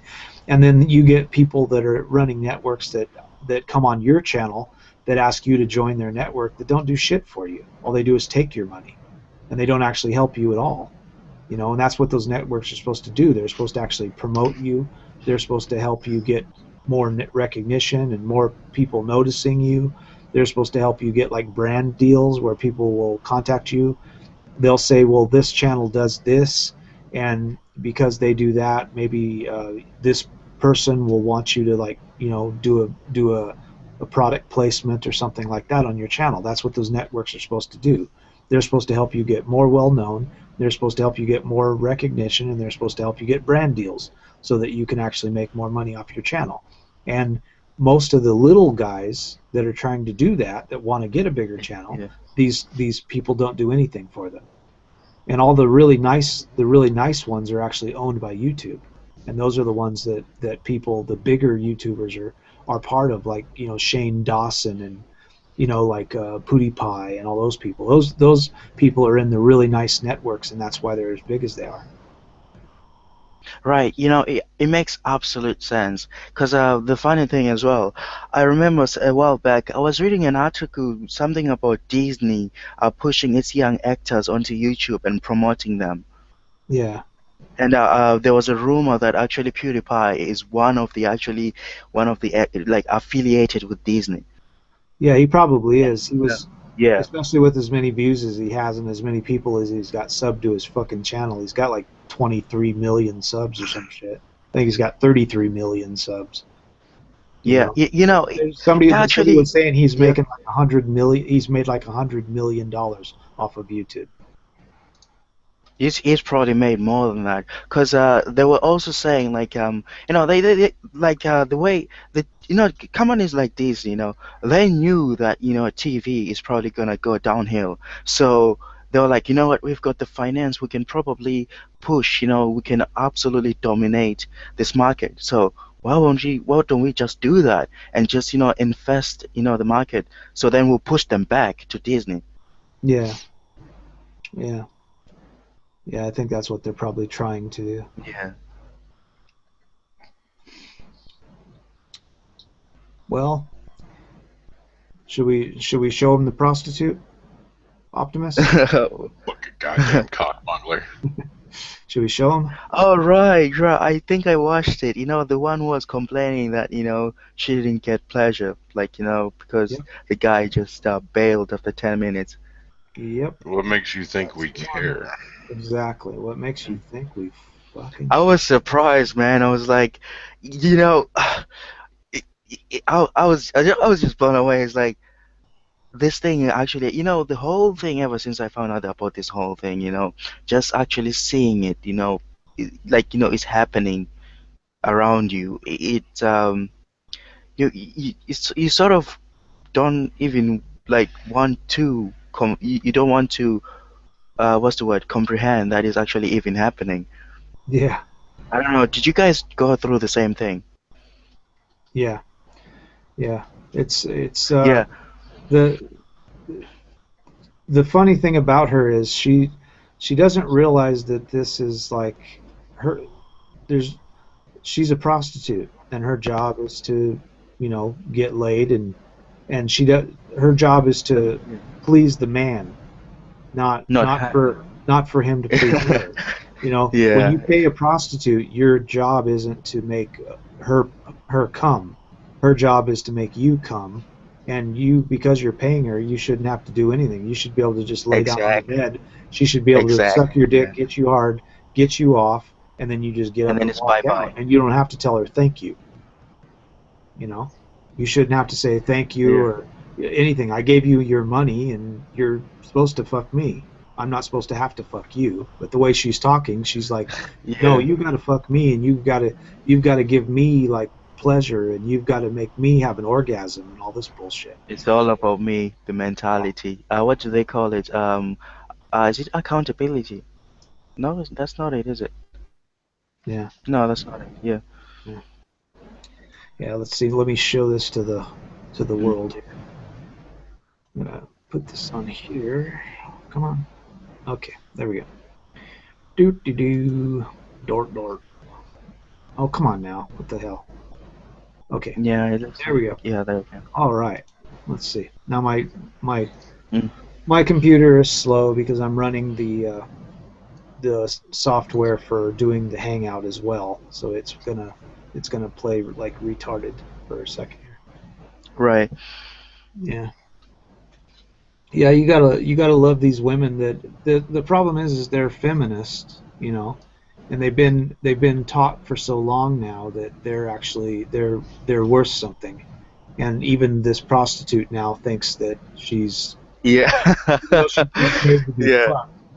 you should actually be able to listen, like she has a voice or she has something to say, that she was used. Well, that's what we're paying for. Hi, this is Sharzad. So I just had a guy over here today, and I'm really upset about it because he gave me a quickie. He had the most amazing cock. He felt really good. He was really passionate. He went down on me really good. I stopped him because we just had a half-hour appointment. He went down on her. Oh my God. Why Wow. would you go down on a prostitute? Oh man. Oh my God. Wow. Why would you Okay. go down on a prostitute? No It's a fucking way. That bitch has had so much cock in her. Why would you go down on her? No way. That would be nasty. I bet that bitch's pussy smells like a fucking old dog. You know? Oh Like my an old God. wet dog. I mean, and I don't know. Wow. Okay. Yeah. Wow. I didn't even hear that the first time, that he went down on her really good. Yeah. Yeah. Me too. I didn't hear that as well. What are you doing going down on a prostitute? Oh my God, no way, dude. I barely would want to go down on a girlfriend, let alone a prostitute. God damn, that's nasty. And then when he came in like he had a beautiful cock and was curved, big curve at the tip. He felt so good. And then he came in like a minute, and he had this hugest smile on his face because he was so happy, and it pissed me off because he felt good. Wow. Yeah, and then he came. I'm gonna wait to actually say anything until afterwards. So, yeah, the funny thing because you know I'm gonna rip into this bitch. Yeah. The funny thing about it is that she's, you know, she should be happy. She did her job. Like, she still has a pussy that's tight enough to make a guy come in a minute. You know, even though she's a prostitute, she's probably had more dick. I bet Stephen Hawking had his black hole theories revolving around her vagina. Oh man, that's a good one. Yeah, and she's got kind of, I wouldn't say, like, she's got nice skin and stuff. She just got an ugly face.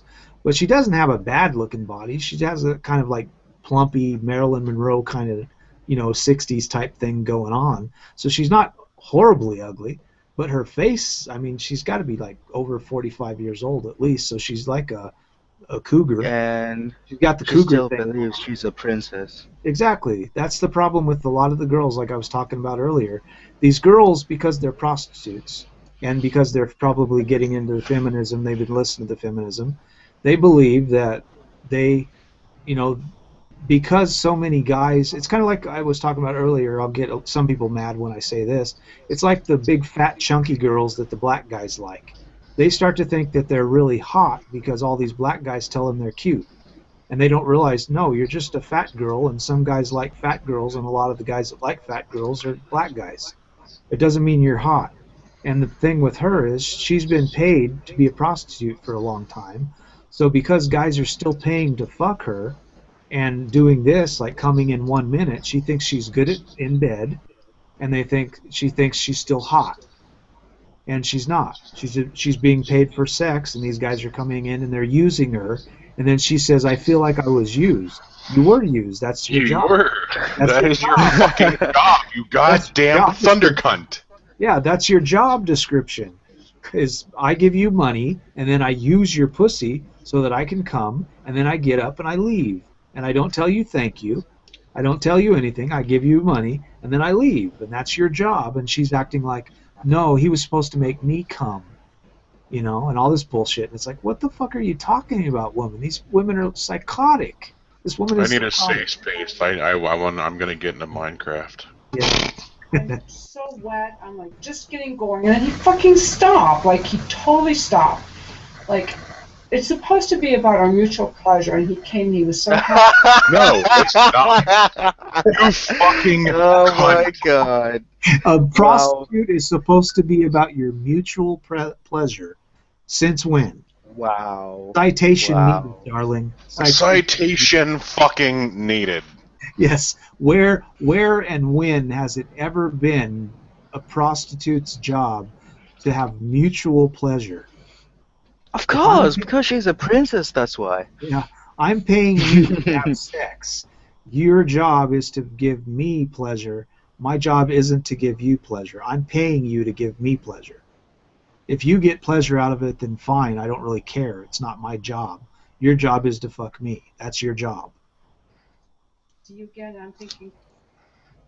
I was thinking I'm not really satisfied. Like I didn't feel satisfied. It wasn't until after Wow. really used by this guy. I felt totally used by this guy. Yeah, I mean, God, he only paid me for sex and then gave me a quickie, and he left after a minute, you know, and he just like came in and like just stuck his dick in me and then came really fast and then he left, and he just used me for sex. Oh, you mean like a prostitute?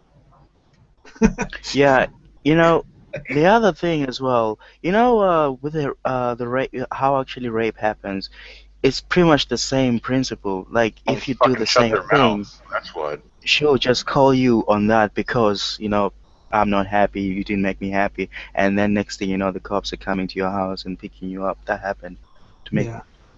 Well, for the viewers that end up watching this this live stream, I'll put these videos in the description below so you can watch the full videos of these crazy bitches talking. So, yeah. Oh, we've got Max. Hello, Max. Hello. And when guys Hello. Did you hear that? Did you hear what she said? Do I? I don't think I want to hear what she said. Oh, am I coming through? for my time, and when guys come over here, I don't get paid For your sex. time. I get Buddy. paid for my time. You get paid to leave. You get paid for your Can't sex. hear That's you, why bruh. you're an escort. You don't get paid for time. They want to come over and they want to fuck you. Oh, You get paid for sex. That's the whole point. It's hilarious when they're like that. I'm having technical difficulties. I'm gonna have to fucking deal with this shit. All right. Yeah, it's all good. We can hear you loud and clear. Yeah, we can hear. It's all good. I create a mutual experience. If they're just gonna have a quick Give me a moment here. and If they don't create a moment, a mutual experience, I don't want to see them again, she says. What the fuck are you talking Fucking good. about? Exactly. I wouldn't want to see you again either if this is how you were talking about me. You know? I mean, I can't believe that the dude went down on her. Good Lord. Why would you go down? Why would you go down on a prostitute? That's disgusting. Well, he figured his tongue was safe anyway, since it's a fucking black hole. Ugh. That's just. I could. Hey, is this Knights of the Round Table? Yeah. Yeah. Yeah. the MGTOW Round Table. I've been seeking Knights of the Round Table. I have Excalibur. Yeah. I just wanted to How let do you you guys have know a hold that. on my penis? Yeah. Yeah. Yeah. He left. Well, what was he talking about? Excalibur. What's that? What's that about? I don't know. He was probably. He was trolling. like, I have Excalibur, and I was like, how do you have a hold of my penis? Oh, right. Yeah. Sometimes they come in and they try to troll because I do live hangouts and I sometimes just put the thing up there so people can come on. And if somebody will come in and they'll try to like, you know, say something stupid and they don't understand they're online with like a bunch of trolls. We're like master. Yeah, you can't troll a master, dude. Yeah. We have a PhD in trolling. You can't troll us, so we can troll them right back harder than they're trolling us ever. You know, so Oh, you yeah. can come on and try to fuck with us, but good luck with that. It's not gonna work. Challenge accepted. Exactly. Yep. Accepted. Yep. Like, hold on, we about to go redneck on your ass. Exactly. In the back of a fucking Chevelle. Tricky. And like so long. This guy made it all about him. He just wanted to get off. It is all about him, you goddamn bitch. That's what it's about. She's like, he made it all about him. Yeah, he's paying you for sex. It is all about him. You're supposed to climb up on his cock. You're supposed to suck his cock. You're supposed to hop up there and fuck him until he comes, and then you're supposed to hop off of him and say, give me some money, and then fucking he leaves. That's your job. What the fuck? Exactly. It's all about him. Of course, you're a prostitute. It is all about him. When guys are like that, I don't come across guys like that very often. This is a very successful man, and in fact, he's been online dating, and his problem is that all these women are falling for him, and they start wanting to raise his children. And I'm wondering... What can you fucking do? Exactly. It's like she's talking about him like she's mad because he's a really successful guy, and he doesn't want to date me, and he doesn't want to take care of me and marry me because I'm a prostitute. You know, and he's really, and she said like he's really good in bed because his cock was a good shape, but he only used me for sex. And then she turned around and said she doesn't want to be with him again, even though he had a great cock. You know, just because he used her and just tried to come really quick and then left because he didn't want to be there with her very long. You know, he just gave her a quickie, and she said it'd been a really long time since she had a quickie. You know, I won't be surprised if she actually spam jacks him. You know, hijacking. Yeah. Spam jacking. I won't be surprised, man.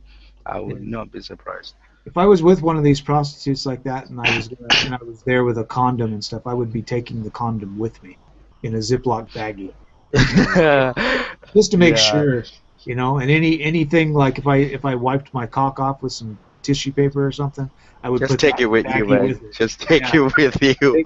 Take everything with you, you know, just in case. Just in case. You're like, well, I don't want to leave this here. You know, that's kind of gross. So, you know, I don't want anybody else coming over here and finding like a trash can full of condoms from guys that have fucked you. You know, so that's kind of gross. I'll take it with me. Oh no, that's all right. You can leave it here. No, I'm gonna take it with me. Nah, man, I'm good. Yeah, I'll just take it with me. That's kind of, it's all right. I'll just take it with me. You know, at that point I would tell her, yeah, I'm taking a condom with me. Well, why?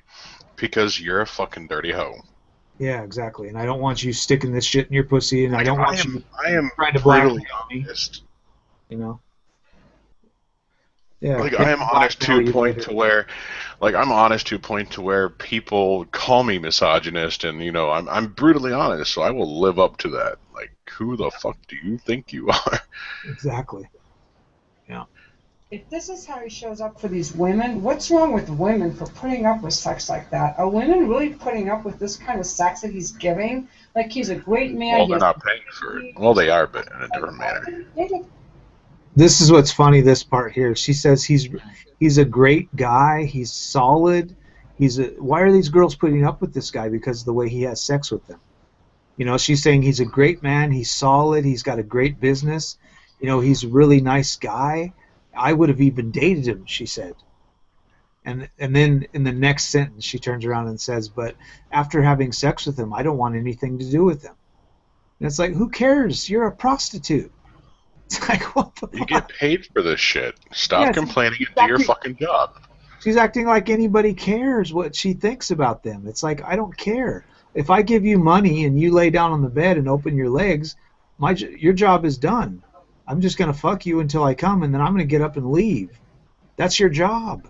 And she's acting like it's not. It's like, what the fuck is wrong with you, lady? This guy. Except after I fucked him, I'm like, there's no way I'm even going to fuck him. I'm not even going to let him pay me for my time. I will never see this guy again. He was a disappointment in bed. And I'm just curious why all these women are flocking to him just because he's successful and a good man and really an integrity. Yeah, well, that should be the reason why. It's obvious. She doesn't you don't understand how women work? This is how women work. It's like, why would a guy who was successful and a good guy and had money and a business and was making lots of cash and had a good life and was a handsome guy, why would women not flock to that? Why she acts like she doesn't understand that women would go flock to that. Of course they're going to flock to that. That's like kryptonite for a feminist. Mm-hmm. You know, that's like, you know, if you got a man who's making good money, has nice jobs, driving a Porsche, has his own house on the fucking seafront with a swimming pool, he'll have girls on his dick every night. You know, and it doesn't matter if he comes in a minute. They don't care. They're there for the cash. They don't give a fuck about. They don't give a fuck. Yeah, it's all about fucking the life. They don't care about the dick. They'll when he's not looking, they'll go fucking have some black guy fuck him in the ass anyways. So they don't care. It's all about the fucking cash. They want to buy a Louis Vuitton. They want to have their own Porsche. You know, and they know if they can get with some guy like that, they'll fucking be set for life. That's what he's just like, what do they call him, a beta provider. Yeah, the beta male provider. Yeah, that's what they're looking for. It sounds like everybody that's like not feminist, that would be a woman, I would think would watch this video and be like, who's this guy that she was with? I got to go meet this guy. They would be wanting to marry him. It sounds like the perfect husband for most of them. Because most of them don't want to fuck their husband for like 20 minutes. They want some guy that's going to come in a minute so they can get off of him and they don't have to fucking deal with his ass. Because they don't want anything to do with him. They just want his money. They want to use him as an ATM machine. So they'd love to have a guy like that. Yeah. You know what? And you know the really funny part about the whole situation is like, she's going to be married to the guy, right? But, you know, the kids are probably not going to be his. No. Guaranteed. Well, I was talking about that in a video that I just did on my channel, where I was talking about Bruce Jenner. And the thing about Bruce Jenner is he had said, the thing is he had 4 kids before he started to do his transition in the 80s. And the doctors usually ask you that, like when they're gonna put you on female hormones and estrogen and T blockers and stuff. When they do that, they ask you, like, have you had any kids and stuff? Because usually they'll ask you, do you want to save your sperm? Because later on you might actually want to have kids. And the fact is he already had 4 kids, and he had been married twice. So he would have had no reason to save his sperm. And here's the thing. Once you take T blockers, and once you take hormones for 6 months, you're sterile. And you're sterile for good. It, like, kills your sperm forever. You can no longer have kids. And he was on hormones for 5 years before he met Chris. When he was with Chris, he was only with her after they got married for about a year, and all of a sudden he had Kendall and Kylie. He had 2 kids. Oh shit. Those kids are not his, guaranteed. Because if you look at his kids, his other 4 kids, they look like fucking models. I mean, they're like fucking like super hunky. Because that's what he was. He was like super hunky guy. And if you look at his sons, his 2 sons that he had with the wife just before Chris, these guys look like male models. They look like they're like Calvin Klein supermodels. I mean, they're fucking hunky. And then you look at Kendall and Kylie, they don't even look anything like him. You know? That's exactly what I'm talking about. Yeah. Yeah, they look Armenian. They're not his kid. You know? He's just a Yeah, you know, and I did on the video. I showed the up on the screen. There's actually a picture that's going around, a meme that's floating around about Kris Jenner, that she was actually dating O.J. Simpson while her husband, or before her husband, was actually the lawyer for O.J. Simpson, because her husband was the lawyer that actually took care of O.J. Simpson, and then. That's kind of what got her into the limelight, because she wasn't really well known until the O.J. Simpson trial, and then everybody knew who she was because she was the wife of the lawyer that was protecting O.J. Simpson, you know.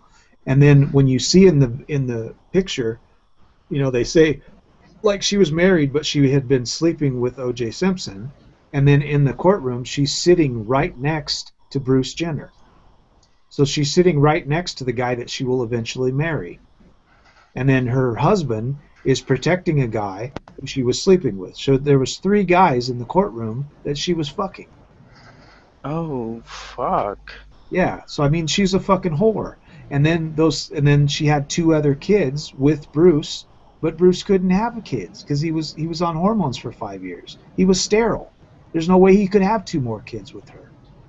So guaranteed those kids aren't his. If they did a genetic test, a DNA test, I put in my video, I'll guarantee you, I'll bet you $100,000 that those kids are not genetically his. Man, it's terrifying, dude. It is fucking terrifying. Like, I'm 21. Wait, is it 21? Yeah, I'm 21. And you know, every time I hear about all this bullshit, I start to realize, fuck. You know, they really is no hope. Like, you know, this thing called, you know, love. It's what, non-existent. Well, I was talking to one of my friends earlier on here, and I had told this story before, but when I started doing psychology, and I got into psychology, I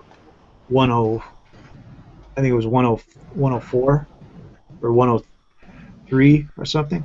The psychologist that was teaching the class, she was an older woman. She had said that they had found out that 63% of men in America were actually taking care of children that weren't theirs. And and the thing is that you need to understand about this part of the study that they were talking about. This isn't men who have married some woman that has kids. This is a man who married a woman who said she was a virgin, and then, or had never had kids before, and he got married to her, and then he has kids, and then later on accident, they get a blood test at the doctor's office for the kids because something happened, like they broke their arm or something like that, and then accidentally the doctor stumbles upon the fact that the DNA from the son or the daughter and the DNA from the mother doesn't match the father's DNA. That the blood type isn't the same.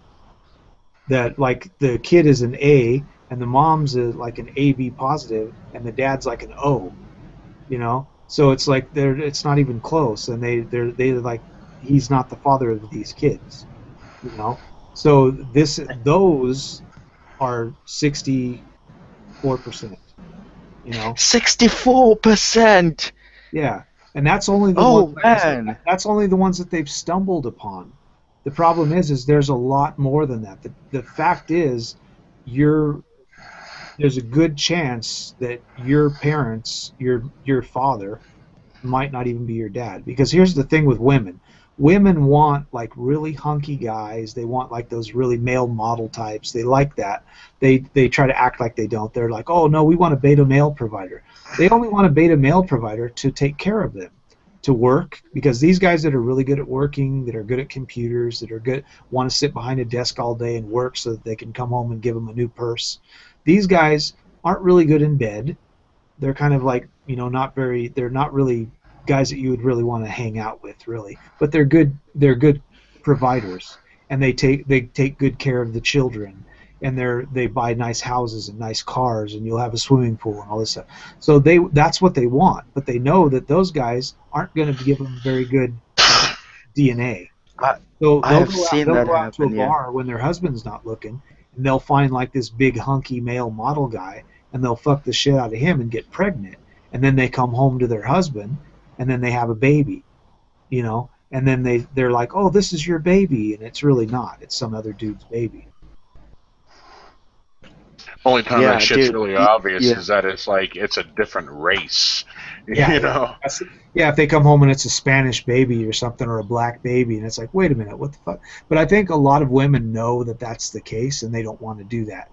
So they just go out and they try to find some guy that's really hunky, that they think, oh, well, the kids will look kind of like him, and it doesn't matter when they're babies, because as they get older, when they're like 18, it doesn't even matter anymore. So they don't really care, as long as when they're born, if it's white, the dad's gonna think, oh, it's mine, you know. So you don't want to go out, like if you're married to a white guy, you don't want to go out, you know, if you're white and he's white, you don't want to go out and sleep with like a Hispanic and then get pregnant. That's just not going to work, you know. So you have to like kind of stay within your own race so that your husband doesn't get, you know. Otherwise it doesn't catch on. Yeah, you know. So that's You what know, a lot of them do, you know. You know, the funny part as well, I have actually seen that. Well, partly seen that happen. I had a buddy of mine in college. Bear in mind, this is the UK college. I think it's like high school compared to the US. Anyway, so this buddy of mine, we used to hang out, play basketball all the time, and I was talking to my buddy. I was like, dude, why don't you join me? Let's go to the gym sometime soon. And then the guy said to me, "Oh no, it's all good, man. My girlfriend, you know, doesn't like muscly people, doesn't like muscly men." And next thing you know, the gal is cheating on him, like, you know, literally just carouseling, you know, the whole college, and the motherfucker is broken up. Yeah. Well, there, did you? I was gonna ask you about this too. Did you see, Optimus, the new video of Vegan Gains? What? Vegan Gains, the YouTuber that's vegan. I watch him all the time. He did a video like a week ago where he was talking about how he fell in love with the girl he was going to go marry. He was getting ready to go to like overseas to someplace in Europe, and he met this girl online, and he was going to go marry her, and he was going to stay there for 3 months with her. And he was getting ready to leave within a couple of weeks, and he had got his passport, and he had done all this shit, and he had already got like a marriage license and everything. And then out of the blue, she told him while she was out shopping that she wanted to break up with him and she didn't want to marry him. And then he did another video where he's like, you know, he's getting a divorce. He never even married her. He just had the paperwork, and he's getting a divorce, and he never even slept with her, didn't even know her. And he did this video, and he's like, "Oh, it's so mangina, white knighty. Oh, it's horrible." Listening to him talk. Oh, fuck. He's like whining and like saying like, she said she didn't want to be with him, and he doesn't realize how women work. Like, she's saying like, "I don't want to be with you because you're not spiritual." That's what she told him. But really, they just don't want to say like, "I don't want to be with you because you're kind of creepy, and I don't really want to be with you for the rest of my life. I definitely don't want to marry you, and I don't really want to." You know, you're kind of like somebody that I don't really want coming and staying with me for 3 months and all this kind of bullshit. So instead was of this a divorce rape? Instead of being honest and saying that, she just said like, "I don't think we'll be good together because you're not very into like spirituality and all this stuff." So on the video, he starts white knighting and like, I astral projected, and I took mushrooms and I astral projected and all. He starts. At least he's sticking with the veganism, right?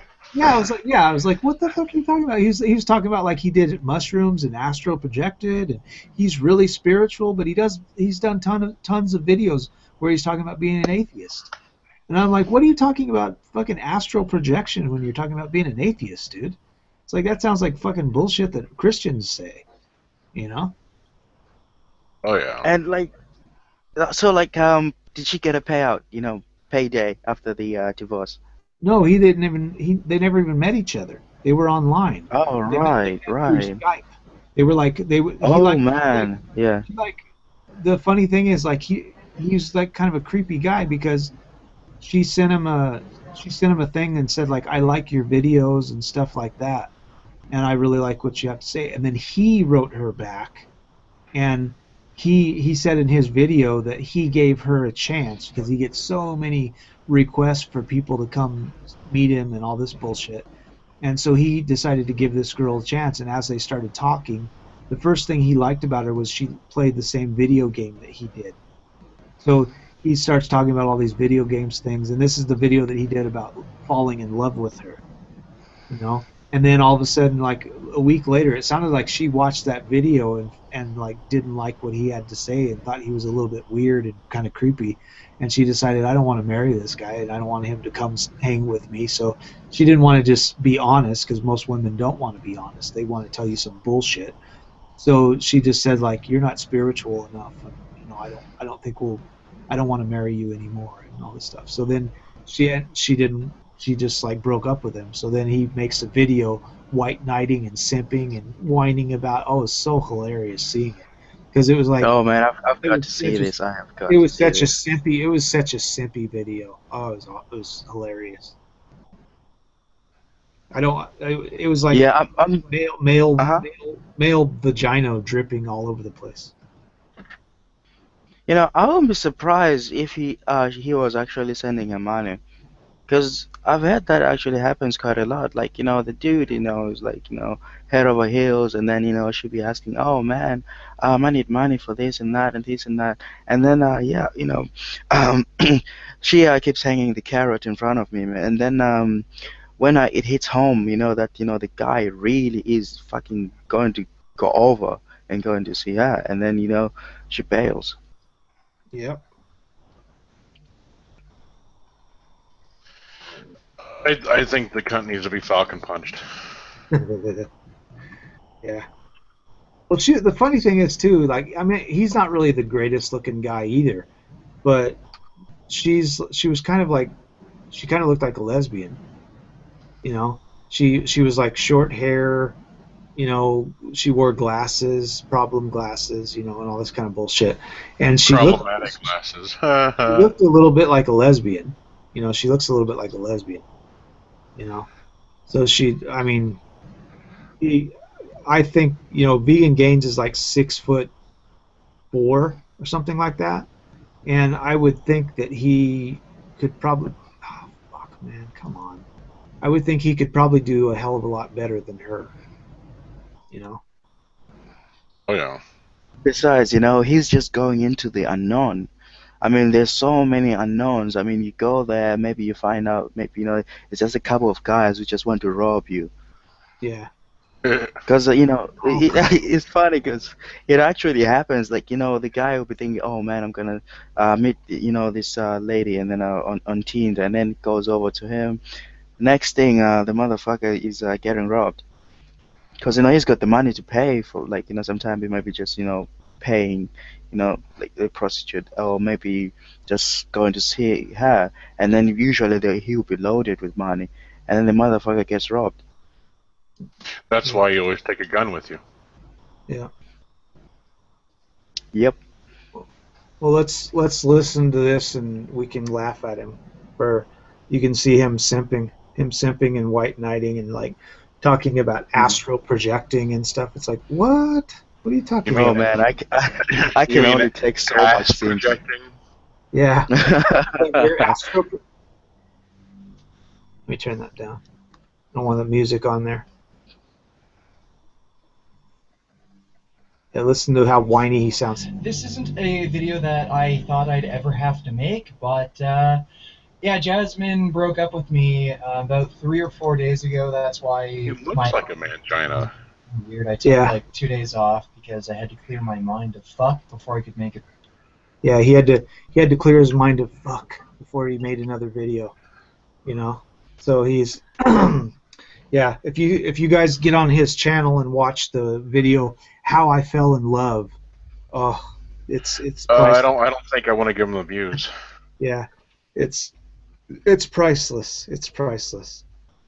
Yeah. Oh yeah. You know, it reminds me of Allison. You know the YouTube guy Allison. He does like short videos, and then you remember the one who was talking about where like he broke up with his girlfriend, like all simping and shit. Yeah. This is like price. I mean, you can see like he talks about the stuff that the reason why she broke up with him. And you can tell he's like, I'm still in love with her and stuff. And then he's trying to, like, the stuff that she said he wasn't, he's trying to act on the video like he is because he thinks she's still watching his videos. So she thinks... She already got caring, you know. He thinks maybe he can convince her to, like, come back to him if he pretends or if he says, like, I am spiritual. I'm this and I'm that. And, you know, kind of that thing that women do, you know, like, I've changed. You know, that kind of thing. Yeah. So he's basically simping like that, trying to act like what the things that she said she didn't like about him actually aren't true because I'm actually really like that. I am like that. And it's like, he's such a white knight simp mangina. you know. And he did a video I remember watching a video that he did about 8 months ago or 9 months ago that he was talking about basically how he hates women and feminists or cunts and all this kind of shit. And he was talking about all this stuff, and he was saying a lot of stuff that sounded like he was a MGTOW, you know. And so I was like, oh, this is cool. He's a MGTOW guy. And I thought, wow, this is cool. So I thought he was cool because he was a vegan and he was MGTOW like me, you know.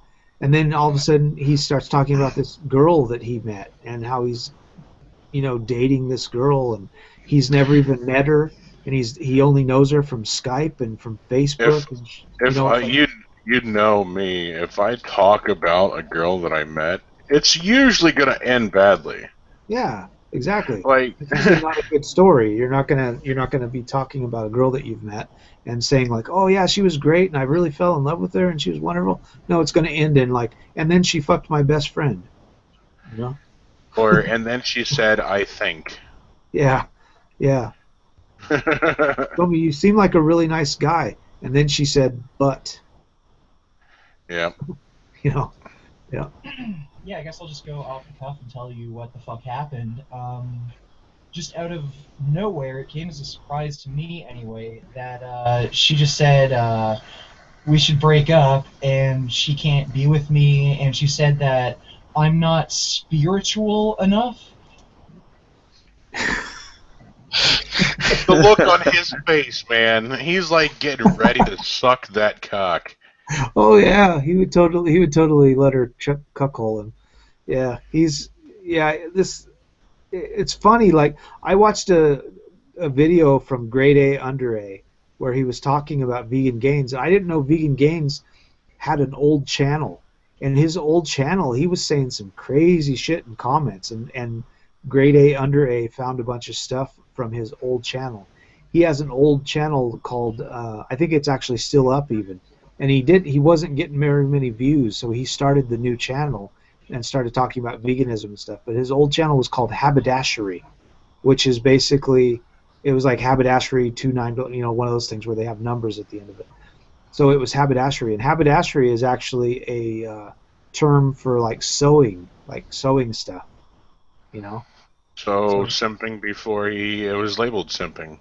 Yeah, and if you watch his old videos, he has some old videos on there, I guess, on the channel. He said something about somebody had saved the videos, but the channel is actually not up anymore, so maybe he closed the channel already. But he found comments that he had made on this other channel. And he was talking about like being like abducted by aliens and all kinds of weird shit, you know. And it puts him in a whole new light about some of the shit he was talking about. I don't know if he was trolling or what, but he was a very strange guy, you know. And he's only been on YouTube. A lot of people don't realize how big his channel has got so quickly, and it makes me kind of question about the channel, about him buying subs or buying votes or something like that, you know, because like on this video like this, you can see he only has 158,000 subs, right? And he's got 134,000 views on the video. Well, that's over 80% of his subs have watched the video, which is very rare. You get a lot of people that sub to your channel and barely watch any of your videos. They just liked one of your videos, they sub to it, and then they watch another video like a month later. You know, so this is showing that when he did this I'm getting a divorce video, almost all of his subs watched his video. Oh yeah. Which doesn't sound right. A lot of people are like, so what? You know, I don't want to watch that. I don't care about that. You know, like we already know how it's going to end, and it's going to end badly for you. Yeah, it's like they wanted to watch his video because he's a vegan. They don't care about you getting a divorce or not, or getting married. You know, he's talking about getting married and stuff. And I imagine most of those videos wouldn't have very many views because his people are watching it to see him like shit can on fucking other like guys that work out. That's what he's got these videos that he does called the worst of the fitness industry, where he rips into guys that are on YouTube talking about like selling, you know, shakes and, you know, all the bullshit that they talk about, where they're not full natty, which means they're like taking. They're not natural. They're taking they're not natural. they're actually taking drugs to get really big, but then they're telling everybody they're natural, and they're selling these supplements, and they're saying that this is why they got big, the supplements, when it's really not that at all. So he gets on there and rips on those guys, you know. So that's what the people are on his channel to watch, is that shit. And then he's on here talking about divorce. So, you know, most of his people, I would imagine, probably wouldn't really care that much. And if they would, it would be like half of his subs. You know, so it should have been, you know, somewhere around maybe like 70 or 80,000 subs watched the video, but he's got 134,000 that have watched it. You know, so I mean, it's very questionable. I wonder, because he actually started this channel in like November of 2014, and he's only been on for, you know, like a little over a year, and he's already beating the best YouTubers there are that do vegan, which is Freely the Banana Girl and Durian Rider. And they were the number one YouTubers for a long time for veganism, and they were getting the most views per month, and he's actually surpassed them on views. And I think the reason why he's surpassed them on views is he might be paying for his views. Yeah, I think this guy is definitely paying for him, because that's really is not natural. I mean, the other thing as well, veganism it's not a broad subject like it's something like, you know, MGTOW. Yeah. And you know, that's impossible. Yeah. This guy is definitely paying for his views. Yeah. Well, the Durian Rider and Freely together have more subs than him, and they get less views. That's what's kind of they talked about that on other people's things, and they're getting on their channel talking about like, yeah, Vegan Gains is cool, and he's got more. They're checking him on a site that actually they can do that with on the internet, and they found out like he's actually surpassed them now. He's getting like 6 million views per month or something like that, you know. So he's like surpassed them on views on the monthly views, you know. So, but when you look at his subscriptions, he's only got 158,000 subs, and I think Freely has like 200 or 300,000, and Durian Rider has that many as well. Plus, Durian Rider has like 8 channels. You know, I have 5, but Durian Rider's got like 8 channels, and I think Freely's got 2 or 3. You know, so between all of their channels together, they probably have, you know, close to 1 million subs between them, and their number one channels that they have more view. They should have more views, and they have more subs than him, but he's getting more views than them, so it just doesn't add up. You know? And that's what's funny. They've talked about it before, but they've talked about it when they've talked about people that were selling the diet of eating meat. And now this guy is the number one YouTuber for veganism, so they're not going to say like maybe he's buying his subs. You know, it's like, come on, man, don't be hypocrites. You know, if you're going to call people out, call everybody out. Don't give him a pass because he's a vegan. You know. Right. Like we're live right now, and I'm saying this live. You know, I don't give him a pass. I like him, and I think he's a very smart guy. He says a lot. He has well-researched stuff that he talks about, and he brings in a lot of shit when he does his videos. So he talks very knowledgeable about veganism. But him personally, he's weird. He's a very strange guy, you know. And the stuff that he talks about, he has a lot of facts that he talks about and stuff. So I can understand that he probably has a lot of views and he probably has a lot of subs, but this doesn't add up. You know, this kind of stuff here doesn't add up. The 134,000 views and stuff like that. It does add up if you're paying for them. You know, because if you look at other people's sites, you'll see that 158,000 subs. When he put out a video like this, it's not going to be a viral video. There'll be people that'll watch it, but it'll top out at like 100, maybe, you know, like 70,000, 60,000 views. You know, it'll top out at that because you'll usually get about half of your subs will actually watch your videos. You know, when you get to this, you know, here. Like even the Fine Brothers, when the Fine Brothers do videos, they have 13 million subs, and they only get like a million or 1,700,000 views on each video they do. You know, So that means like less than like 1/10 of their subscribers are actually even watching the videos that they make. And that's usually how it is. I mean, usually you're lucky if you get 50% of your subs actually watching your videos. And that's I think I think you're right. That's why I'm saying like here, he's got 158,000. He's almost got 158,500, and he's got 134 that have watched the video, which is that just don't happen. Like I think you're onto something, to be honest, because like what I'm looking at right now, do you guys know Level Cap? He does gaming videos. Anyway, Level Cap has got like 1.3 subscribers, right? Yeah. But on his video, which he did a month ago, titled Top 10 Shooter Games, he's only got 400,000 views, and I'm talking about a guy who's got 1.3 million. Yeah, exactly. That's what I'm saying. Yeah. And see this video too. It was put out on the 11th, which is 3 days. And it's already topped out to more than 80%. Yeah, that's bullshit. That is bullshit. Yeah, because you can see here, it's only it's the 14th here, so it's 1 a.m. in the morning. And I just like the fact that he had to buy votes on something about marriage. Exactly, and divorce. Yeah. Well, let me go back here. He's got the love view. Let me see what the love one has. How I fell in love. Why would anybody that watches him for veganism content care about how he fell in love?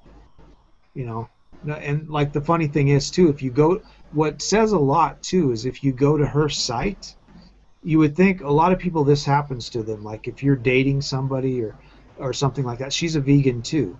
So he's saying like, this girl, I fell in love with her, blah blah blah. Most people would go over to her site and sub to her.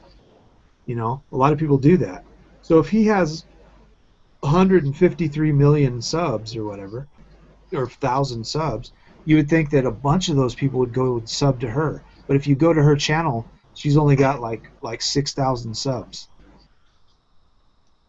So nobody even gives a fuck about her. But about the guy, they do. Yeah. Yeah, this is shady as fuck. Yeah, exactly. That's what I'm saying. It doesn't add up. It doesn't add up.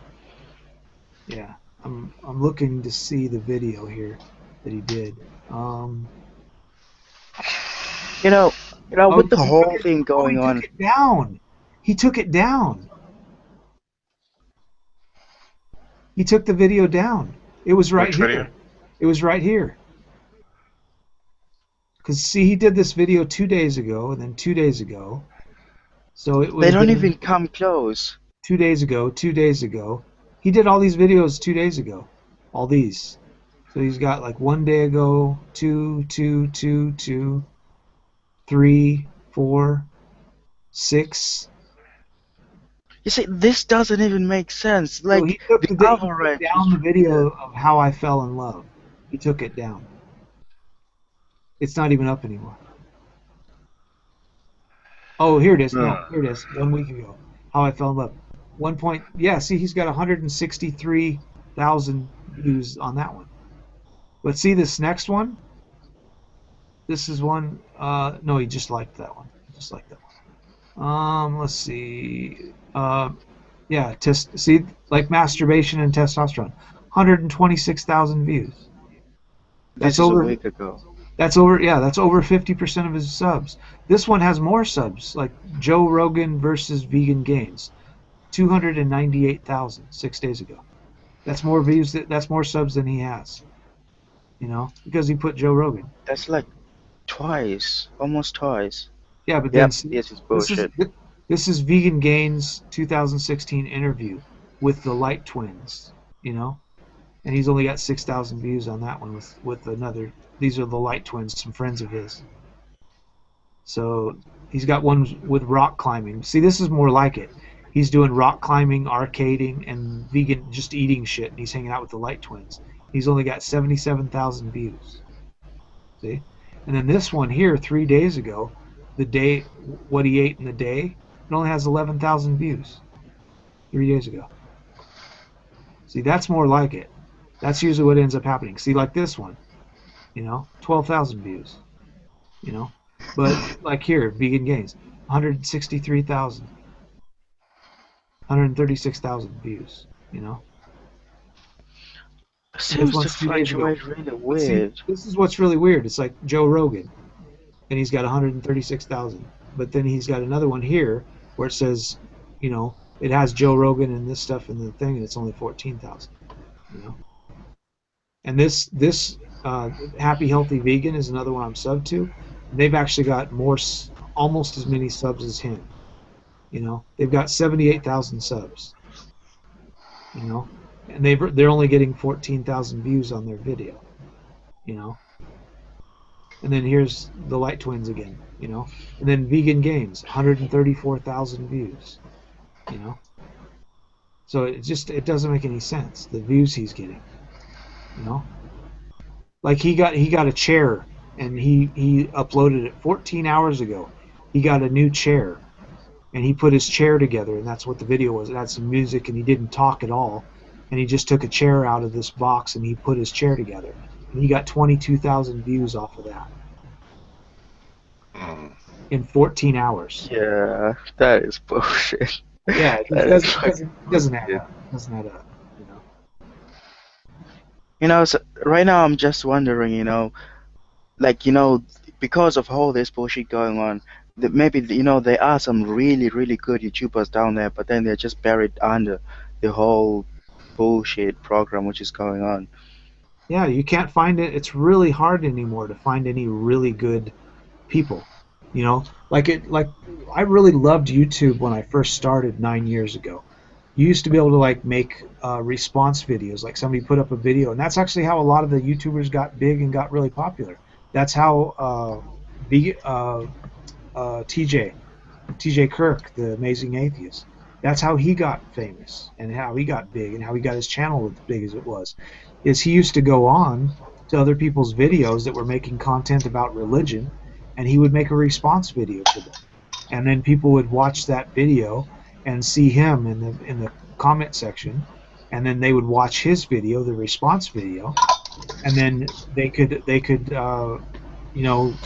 find out what he had to say, and people started to realize really quick that TJ was smart, so they went and subbed to him, and then that's how you would be able to easily find other people's videos. And it was really cool because you might be able to watch somebody's video, and then there might be 6 or 7 response videos to what you said, so you could actually have a conversation like we're having now, instead of doing it in real time like we are, because back then they didn't have this function with Google. But you could have a conversation with somebody like that. It was really cool. You could make a video, and then somebody would say, hey, I don't agree with that, or blah, blah, blah, and then they would put up a video, and then you could respond to that, and then you'd kind of start a conversation, and you'd be doing videos back and forth, and then people would watch your videos. And those would pop up in your feed, and it was really easy to find new YouTubers, and people could get comments, and it was a really cool system. And they've got it now where it's so cryptic, where you can't find any good YouTubers, because all they want to do is force you to watch these guys like Vegan Gains. So if you get on the YouTube and you're looking for Vegan Gains, you'll be finding him. But if you're looking for smaller YouTubers that you might want to listen to that are new guys that don't have very many subs, you're going to have a hard time finding them. And it used to not be that way. It was really easy to find people. YouTube was a great place 10 years ago. Because I realized over the years, my usage of YouTube actually went down because of the amount of quality of content. It just went downhill because it was I didn't realize at the time that the reason I couldn't find any good shit is because it was hidden under all that bullshit. You've got people like PewDiePie, and I don't even get how people can be entertained by that. Yeah, to watch.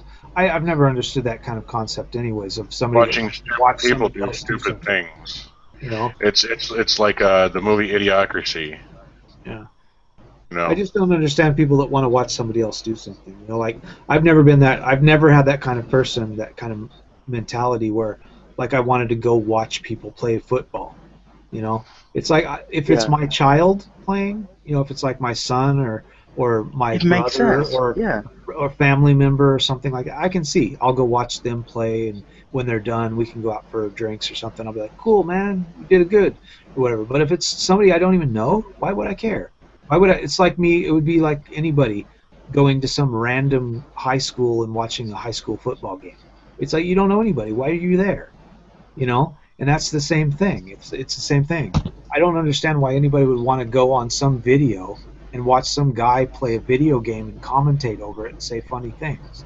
It just doesn't make any sense. Why would you want to watch somebody else play video games? I don't like video games. I don't really play them. I haven't played many video games since Atari came out in the 1980s.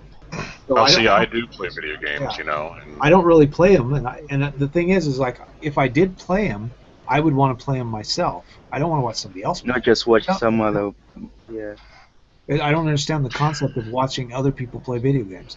I can see the understand it concept if of some someone of the was people. like wanting to Like do a the review. people now, the people that actually are playing video games with other people, they're online and they kind of get together, and there's like 4 or 5 people from all around the world playing video games with each other, and they're all in the same game and all that kind of stuff. That sounds cool.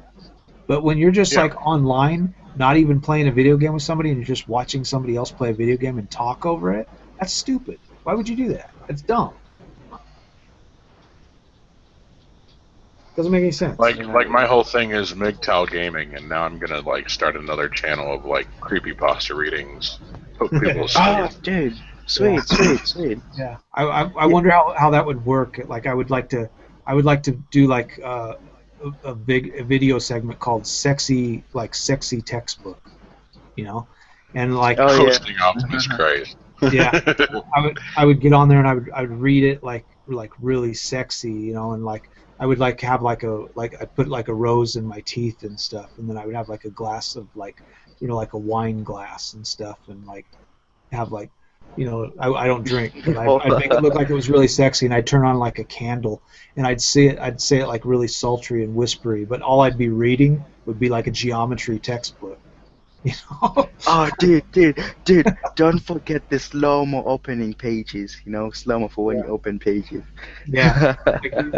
Or when you say big words. Seductively before you do it, too. Turn the page really slowly and really, like, seductively, and then you read some of it, and then it's all in the inflection, because, like, you can read anything, and depending on the way you read it, it sounds sexual. So you can like, stop at certain points that aren't really there, like, you know, you could put like apostrophes and, you know, quotation marks and stuff in around areas that really shouldn't have them, but by the way you're inflecting your voice and by the way you're reading it, Hey, sounds you're James T. sexual. Kirking it. Yeah, it sounds sexual, even though you're talking about something that's not even sexual at all. Like I can read my psychology textbooks, you know, and stuff like that, and I could just read stuff off and have people go like, "Oh my God, it sounds so sexual," you know. I think yeah, that would man, be, that's fucking beautiful, dude. Yeah, dude, I think it'd be You should do it. You should 50 fucking Shades of do Grey it. ain't got shit on me. Yeah. Yeah. Oh, you know what? You know what you should do as well? Like, you could sometimes auto-tune it as well. Yeah. To add that, you know, digital tone to it.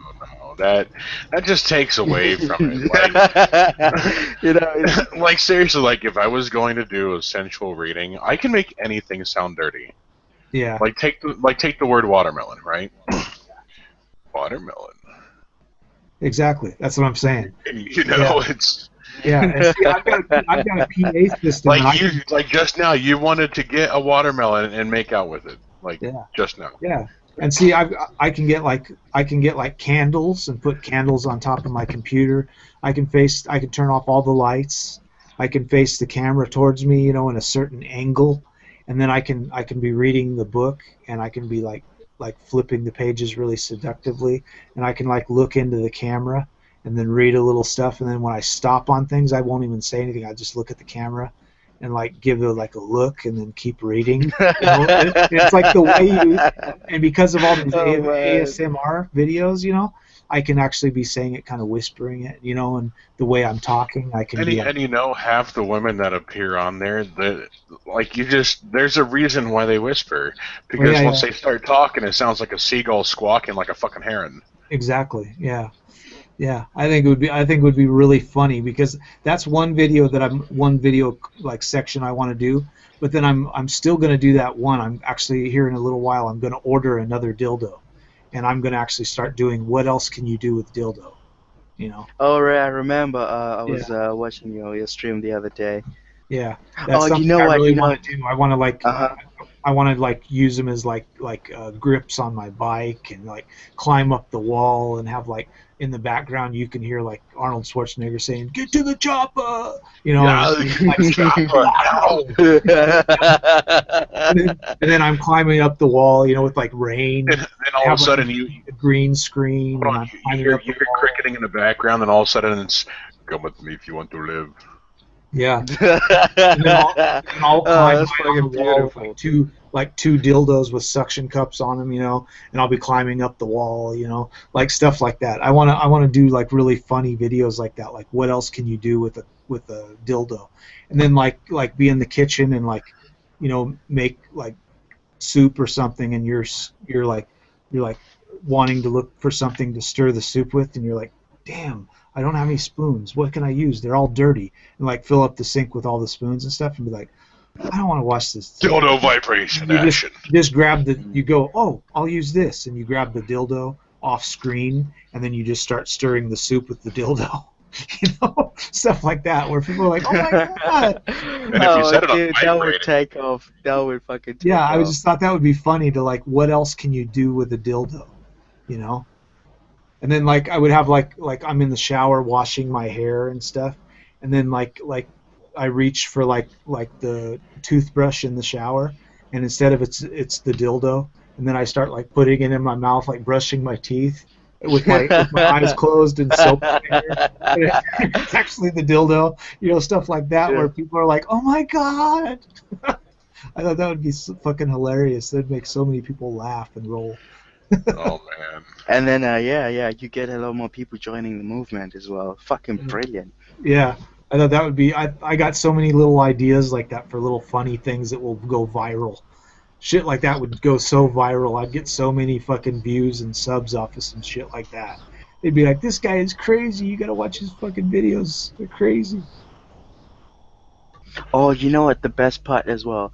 Like, if you post it, if the first video you have, post it anonymously on 4chan, because whatever you do on 4chan is gonna go viral. Oh yeah, you're gonna. You know what? As a matter of fact, I might as well do that for my MGTOW videos. Oh like, yeah, look, like I like look actually. at this chauvinistic pig. Oh yeah, I actually did that, and I've got a playlist. I've got like the whole playlist like introduction. Like I've got a couple of friends. I introduced them to it I've got a whole playlist just set up just to slowly introduce them. Like starting with Plato's allegory of the cave. You guys know about it, right? You know, Plato. Oh, right. It's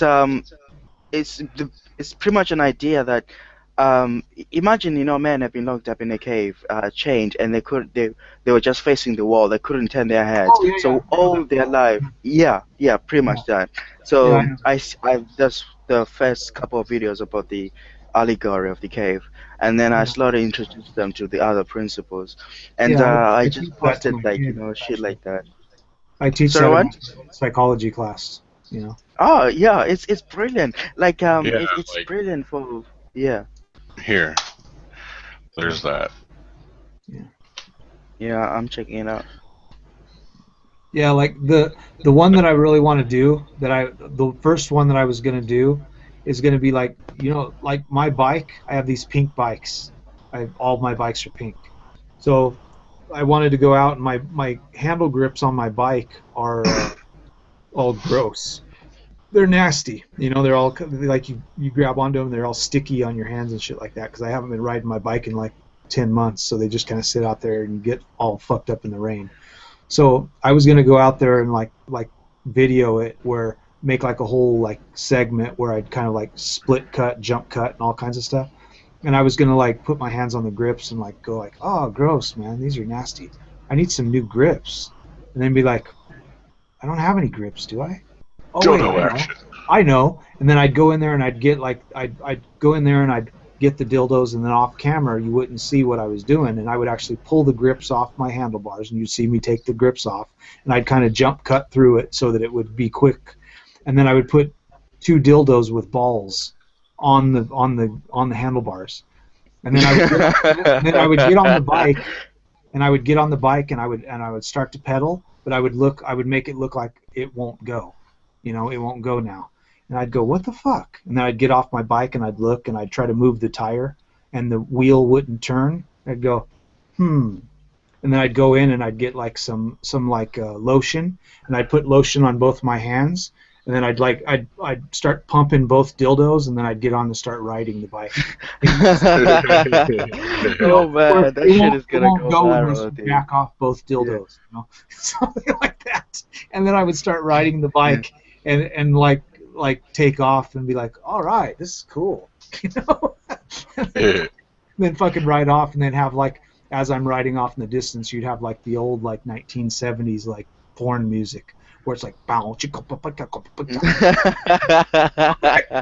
Oh, dude, you should fucking do that, dude. You should fucking do that. I totally love to do that, Yeah, I think that would totally go viral, a video like that, and then just call it like, what else can you do with a dildo,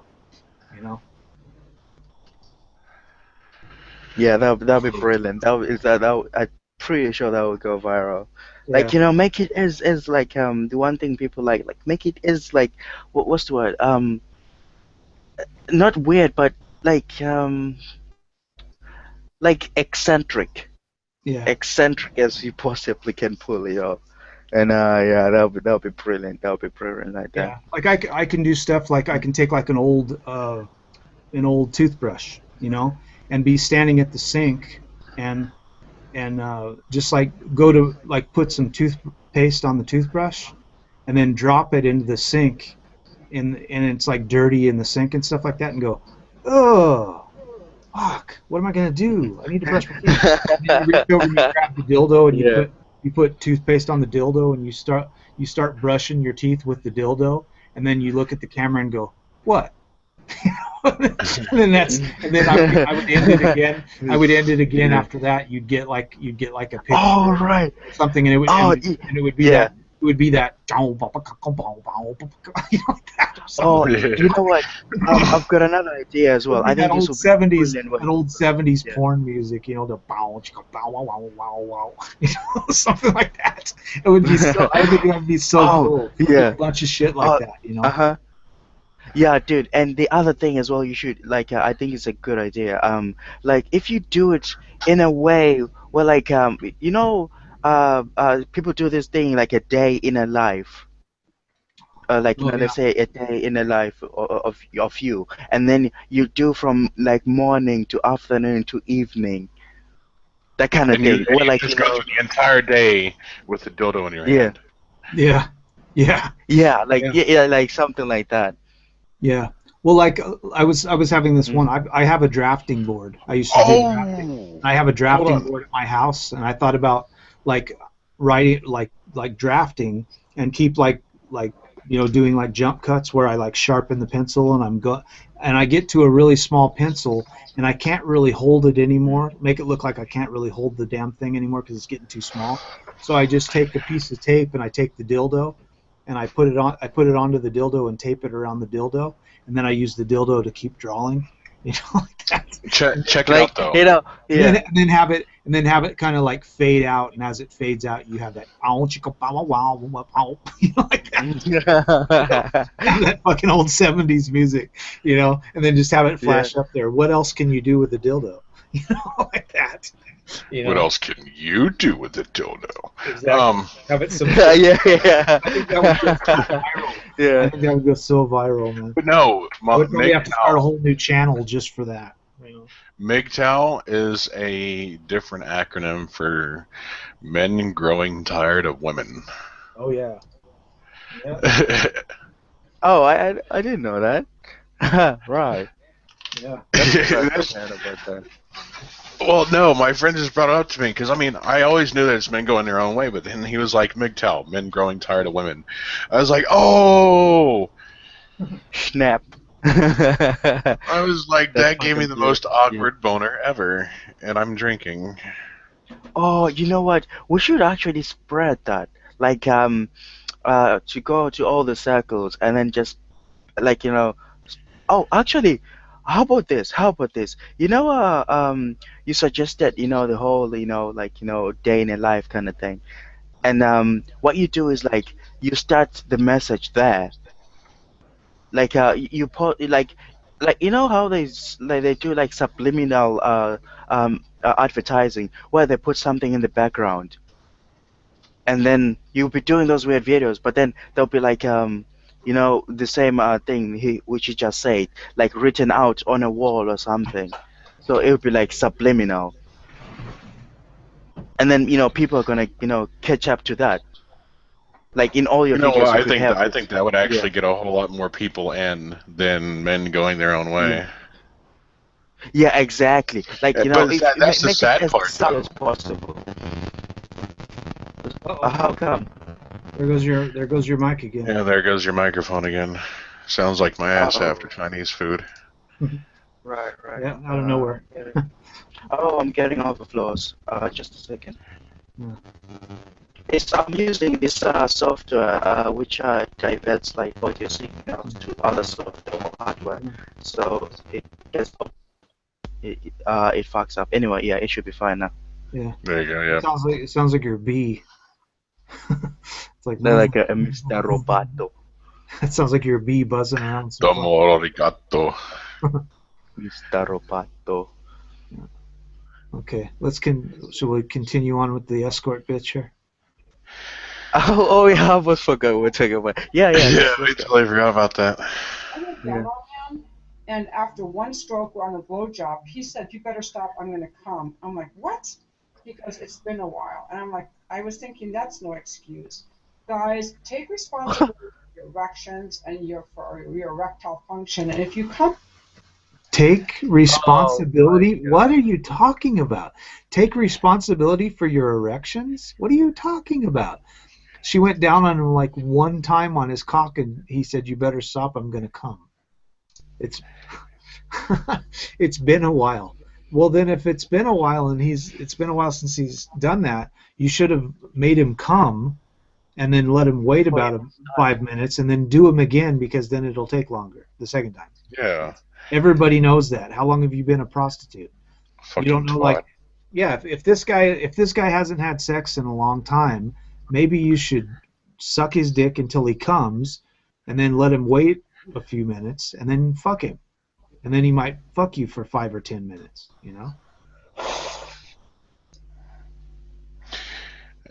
With someone like that, I'd just be like, no. Yeah. Well, I'm wondering if this girl's going to get any business now. How many people, Nope. like the guy that just came to her, will be all pissed off. He's like, "I'm never going back to that bitch again." Maybe he's gonna show up, to Actually, I think maybe this whole thing might be kind of a trap. Like like she's pretty much challenging his manliness, and then he's gonna want to prove himself, Yeah, come back and take longer. He'll and jack he's off gonna before he and you comes, know what? over there. Yep. He'll And then she's he'll, gonna make him jack pay off more. 4 times before he comes over there, and then he'll be like, "I'm gonna fuck this bitch for 3 hours." I'm And gonna then get her he pussy out. gets off in 30 seconds, like, well, okay, I'm leaving. Fuck that. Yeah. Yeah. Yeah, that'd be the other thing. Or he doesn't have sex he doesn't like jack off for like a month. And then he comes back over to her place and like she just touches his dick and he comes and he goes, "Thanks." He leaves. Thanks, later. Yeah. That'd be better, Just piss That him off would even be more. awesome. Then she'd do another video. "He came over this time. I didn't even get any sex. I just touched his dick and he came all over my leg." And he was like, that's the point. Yeah. It's like, "Thanks for the help." Yeah. Or maybe the whole thing might be just like an attack generally on the male species, just to go to her to prove themselves that not everyone is like that.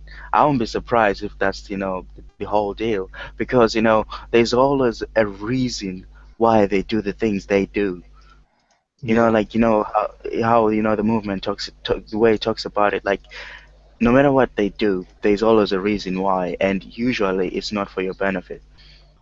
Well, I would wonder about a lot of people have personas on the internet, and I would wonder if this lady isn't actually not an escort and not a prostitute, and that she's actually just some like slutty girl that goes to bars and sleeps with guys, and she's has a persona on the internet that she's a prostitute and that she's sleeping with guys. So she gets on there and she just makes up these stories about guys she's fucking when really she's not fucking anyone. You know? And she's not a prostitute. You know, I would wonder. She's just attention whoring. Yeah, she's just acting. Thinks she's gonna get views. Yeah. If she gets on there and talks about like her, you know, guys that she slept with, that they're good in bed, but they didn't do this stuff, and they went like what gives me a red flag is the whole he went down on me. Because who in their right mind would go down on a prostitute? Yeah, you don't know where that shit's been. Yeah, nobody's gonna go down on. I mean, you had to take a month's worth of venereal disease meds in order to, you know, clear your conscience of that. Yeah, I would never go down on a prostitute. Shit, I would barely go down on a wife, let alone a prostitute.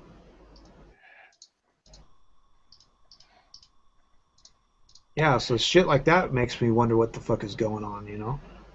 That's kind of just like a red flag right there. Too fast. You gotta practice on yourself masturbating. Don't come see me or any other woman when you have premature ejaculation. That's just loser status. Like, that is so dissatisfying. Especially when you have a good cock. Like, if you suck in bed. Wow. Okay. My gosh, it's still going with the whole Princess Dolly. That's kind of their whole thing. Like, a lot of guys aren't very good in bed, and they know that women won't be satisfied by them, so they would want to be with somebody. So if they pay you, whether they're good or not, you're just supposed to like do your job and tell them they're good in bed and tell them they're great and all that stuff, and then they get happy and they leave. You know, whether they have a tiny dick and they come in 2 seconds, or whether they have a big giant fat dick and they come in like 20 minutes. You're just supposed to do your job. Your job is to make them feel like they're the prince. You know? Exactly, yeah. That's your job as a prostitute, to make them feel like they're the number one person, like they're the best person you've ever fucked in your life. That's your job. You know? And she's acting like, no, it's supposed to be a mutual thing, and we're supposed to mutually be happy, and he's supposed to make me come, and he's supposed to make me wet. On what fucking planet are you talking about? I've never heard a prostitute talk like this in my life. That's why I'm saying it sounds like this woman is married, and she's actually bitching about her husband. Yeah, maybe she's bitching about her husband, or she's married, and her husband doesn't really have sex with her anymore, and she's making these stories up, trying to have an online presence, and her husband doesn't even know she's doing this, and she's actually a stay-at-home like mom or something, and her kids are at school right now, and her husband is at work, and don't even know she has a YouTube channel, and she's making these videos saying she's a prostitute when really she's not. You know? And I'm wondering, you know, because a lot of girls do shit like this for viral content, just to make viral videos. So she's doing this video. Why would anybody? I mean, it's not unless she's in like Arizona or something like that. It's not even legal to be a prostitute. So why would you get on the internet and start saying that you're an escort and that you're sleeping with men for money? First of all, the guy that you just slept with could sue you for slander, or if you accidentally mention somebody's name or somebody knows that somebody went to see you, then they'll know who it was. You know, so I mean, they could fucking sue you. They could all. So all this tells me that this is probably complete bullshit. You know, that it's all. You know, and the funny thing. You know, and the funny thing, even if the whole thing happened, guess who will be the victim? Her, of course. Even though she's a prostitute. Yep. Women are going to be like, thank God this is over. But when you have a good cock and you're passionate, like, we want it to last, and when you don't, it's like now we don't. my time. You've got me all turned on, and you're going to leave me here all horny. And you're a prostitute. Why don't you play with yourself after he leaves and get yourself off? Get out of you're a prostitute. You don't have a vibrator? You don't have a vibrator anywhere where you can play with your pussy until you come? You know? You're a prostitute and you don't know how to use like your fingers, and you're telling him to masturbate and take care, like, that's what's funny. Like, this is like the feminist style stuff. In one sentence, not just like 30 seconds ago, she was saying take care of your own, like, your own cock. You know, she's saying like, if you're a premature ejaculator, don't come to me and all this kind of bullshit. But then she's saying in the next sentence that she's not taking her own, like, she's not taking credit for her own, like, her own sexuality and her own pussy. You know, that she's actually, you're just like most women, the man, it's always the man's fault, whether she comes or whether he comes too quickly, whether his cock is too big, whether it's too small. It's always the man's fault for everything in the bedroom. There's never a point where it's not the man's fault. Even if she just laid there like a codfish and didn't do anything, it's still not her fault. It was your fault that she did that. You know? So that's how most of these women are, and that's what's really funny. If you're a prostitute, which tells me you're not a very good one, most prostitutes are really good at finding out what somebody likes and making their kind of like dreams come true. You know, they kind of like, what do you like? What do you want to do? You know, that's kind of stuff. And they'll do anything you want to do as long as you pay them. And then, like, if you have something you've always wanted to do in your life, but no girl, you're always scared to ask a girl to do it or something, you pay a prostitute and she'll do it. And they're supposed to. They're really good at knowing what you want, and they know that that's their job. So this bitch sounds like she's never been a prostitute in her life, and if she has been, she's been one for like a week. You know, and she doesn't know anything about being a prostitute, because prostitutes are usually very good at knowing what the fuck they're supposed to do. They don't lay there like a codfish and expect you to do all the work and get them off, because that's not your job. If you're coming and paying a woman to have sex, you're not trying to give her an orgasm. You know? That's shit you do to your girlfriend, not to a prostitute. Leave me? Like, fuck you. Fuck you. That's what I want to say to this guy. So, just because I take men for appointments doesn't mean I will see anyone. I'm choosing who I see, and I expect them to care about me. When they come to see me, they have to care about me, and if they... Really? When a guy comes to see you as a prostitute, you expect him to care about you? Excuse me? Why would he care about you? You're a prostitute. That makes no sense at all. That's why I'm saying the stuff she's saying sounds like no prostitute I've ever heard in my life. It's like she sounds like she's a prostitute in a town of 50 people. You know? Where everyone knows each other. Exactly. It's like, what are you talking about? It's like she's been a prostitute for a week, and she's the only prostitute in town. So that's why guys will come and sleep with her, because they don't have anybody else that's a prostitute in the town. You know, so she's like the only one. She lives in some little farming town in like Ohio or something. You know, she gets like one person to fuck her a week. Don't disgrace my state like that. Yeah. Some little farming. We don't want to hear as much as you want her in Japan, okay? Yeah. It's like they have two choices. They can fuck her or they can fuck a goat. You know. So they couldn't find a goat that day, so they decided to go to her.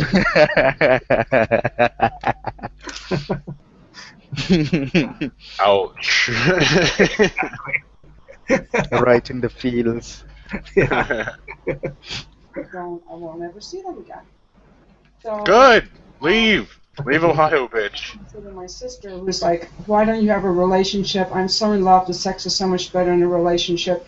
Yes, it is. So you want me to sit around and twiddle on my finger and fuck myself with my finger waiting for Mr. Right to come along? Fuck that. Yes. I'm not waiting for Mr. Right to come along. I am taking a stand that I am the authority of my sexual expression, I am the authority of my sexual pleasure, and I am so powerful. Oh my god. Oh, this Oh my fucking this is god. what's so hilarious. She's saying all this stuff and she's standing there in that outfit. Yep. It's like, what are you talking about? They're so vapid. The shit she's saying is so fucking vapid. It's like she sounds like and even the way she talks about it. She's got that really moany, whiny kind of fucking voice where she's like, I can't believe he did that to me, and oh my god. It's like this woman, even if you were If married, you listen closely, you can tell English is not her first language. yeah, it's like you can tell, like, when she's talking, it's like if you were married to her, this is one of those whiny cunty bitches that like nothing you do for him is right, and like she's one of those ones they always make fun of when they talk about like, where do you want to go to eat, and she says, I don't care, and then you tell her like, okay, well, let's go here, and she's like, no, I don't want to eat there, and you're like, well, where do you want to eat? I don't know. You know, she's one of these kind of people that's like hard to fucking just Like, live okay, with. so we're going to Taco Bell. No, I don't like that. Well, I don't give a fuck what you like, bitch. Yeah. You said you don't know. I'm choosing for us. Exactly. She's like, where do you want to go? Well, we're going to go to like the Village Inn. No, I don't like the Village Inn. Okay, well then we're going to go to Wendy's. I don't want to go to Wendy's. Well, then let's go get Pizza Hut. I don't want pizza, you know? Or then they'll say like, okay, let's have pizza, but let's go to Papa John's, you know? And then you go to Papa John's and you're like, well, what do you want on your pizza? I don't know. Anything that's good. I don't care. Whatever you want. And then you say something, they're like, no, I don't want that either.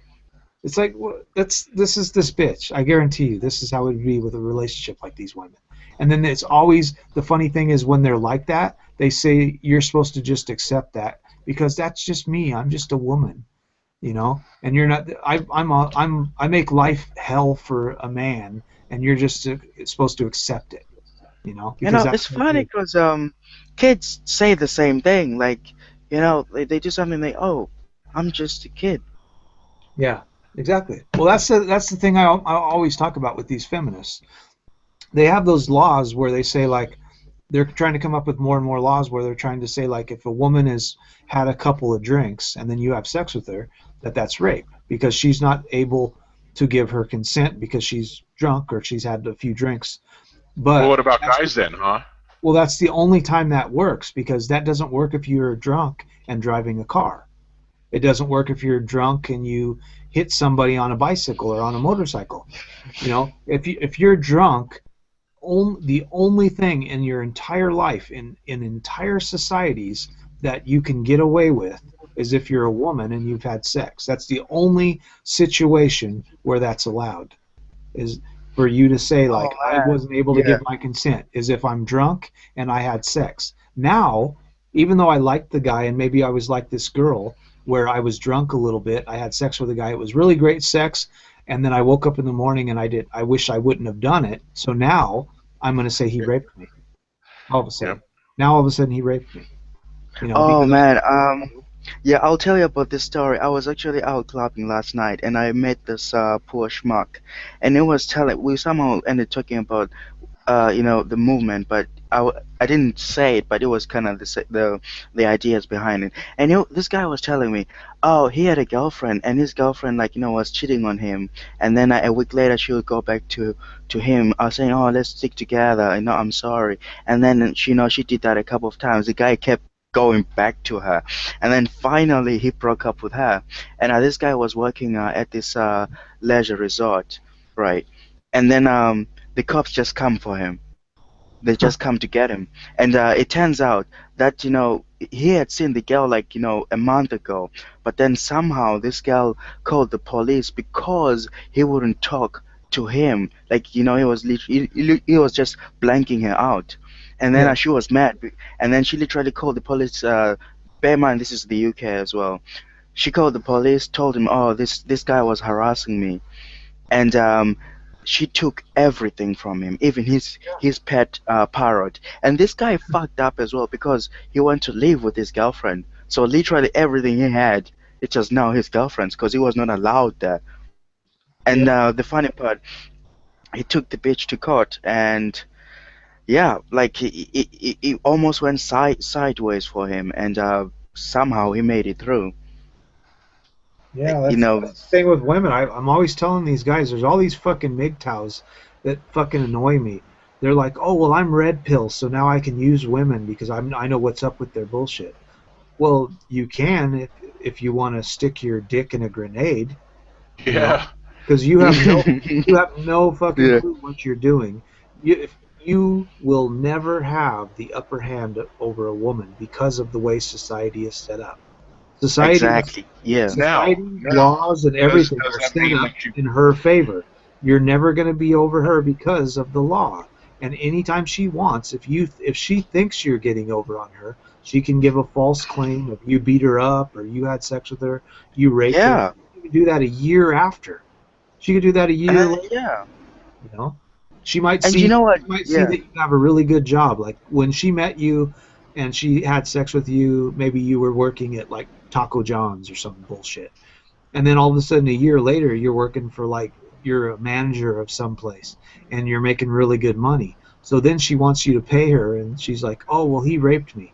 And then she puts in this claim and it's her he said she said, and in the court system the way they've set it up, her point of view is worth more than yours because she's a woman. So obviously, exactly, exactly. You that's all know, it takes. And now all of a sudden you're in jail for 5 years and she's getting money from you, you know? oh man, you know the worst thing that happened between the two of them. You know, the police came to take him on handcuffs while he was still working in the leisure resort, and he lost his job because of an accusation, a false accusation. He fucking lost his job. Well, that's the thing. I was going to talk about that too today. Yeah, This is something else I was going to talk about. Something that you're not seeing and that you won't see either. The fact that Bill Cosby was acquitted of all charges. It was fantastic. Yeah, last week. He was acquitted of all charges. And you know where you're not going to see that reported? uh-huh. Because they were doing all kinds of stories, TYT, about how he was a nasty guy and how there's like smoke and there must be fire and all this bullshit and how there's all these women that came out and there's all these stories. Well, here's the problem. They've already slandered him. And now, because he got off of the charges, people are going to say that it was because he had money and he had really good lawyers and he was able to pay some good lawyers to get him off. Even though The reason why they put the claims in the first place was because they had money. Exactly. So even now that he's got off on it, people are still going to say, "I bet he got off because he had money." So he's like fucking 95 years old, so it doesn't matter anyways. You know, he's going to be dead in like less than 10 years probably. But his career's over. You know, now, and they've even slandered his name where like a lot of the places that used to, like Nickelodeon and all that stuff that used to show the Cosby Show at night aren't showing that anymore. You know, because of this, and they're still, even though he's got off of it, they're still not going to show it. You know, so all of this stuff is like his whole career is over, and that stuff follows you. And a lot of the times, this stuff that these guys are red pill, that are saying like, "Oh, I'm red pill, so I can go out and fuck all these women and just be like a player." They don't understand that this could happen to you at 21, and then Yep. every place you go after that, you're a rapist. Even if you're Yeah, that actually, even if you're found uh-huh. like, not guilty, it's still on your record. You're still going to be a rapist. Yeah, that happened to me as well. Like I was I think 17. Yeah, it fucks you up your confidence so much, and yeah, it's. I'll actually I've got a few Reddit stories if you wanna read them. Yeah. Real well, they were kind of like eye-opening. Just a second. I will use a link. So okay, this is well, it explains everything here anyway.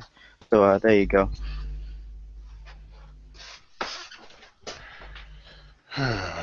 Yeah, but that's what I mean. You know, we're not going to see anything about Bill Cosby getting off. You won't see it on like mainstream TV because like Whoopi Goldberg was saying like she didn't believe it. She didn't believe all this stuff. Why would they come out and start slandering him like 40 years after it happened? Because some of the girls that came out said that the shit happened back in the 70s. You know, and it's already after the fact, and that, you know, so there's all these women coming out of the woodwork saying like, yeah, he did that to me too, you know, and it sounds really like complete like bullshit, you know. And it's funny that the way it happened, but they were able to prove like that it was all crap, it was all bullshit stories, you know. And then now all of a sudden that they found out this stuff, now all these places that were saying he was a rapist and all this stuff are now not saying anything. And that's the funny thing about it. They'll always jump on the story and slander them, and then once it comes out that they're not, they don't say like, They don't even report it. Yeah. yeah, they don't even say like, oh, he was acquitted and blah blah blah. They don't say like accused, like Bill Cosby is accused. You know, they don't ever say that. It's like he's a rapist and blah blah blah.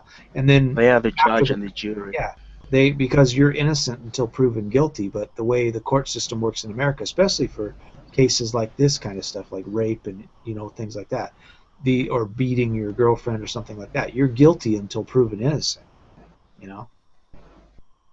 Yeah, it's messed up. And you know what? The one thing that was really fucked up, you know, they came up and they picked me up, right? And they actually took me to the police station for like, you know, they literally put me in a cell for like, you know, the whole fucking day waiting for a solicitor to come.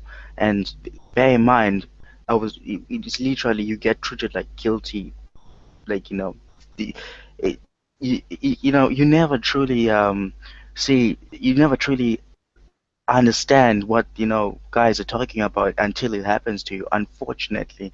And also, unfortunately, that's how people actually learn about these things. Because I remember I was watching a video of Messenger Rising, and as much as I don't want to accept this, he was doing a response to Chomsky about, you know, him telling guys, you know, to pursue, you know, the other gender. And he was talking like, you know, you guys do not fucking realize the fact that you actually don't have any power in this. Yeah. You have no idea. You're literally just chow. You're all fucking chow. You can say, oh man, it was manly as fuck, but at the end of the day, you can be chow.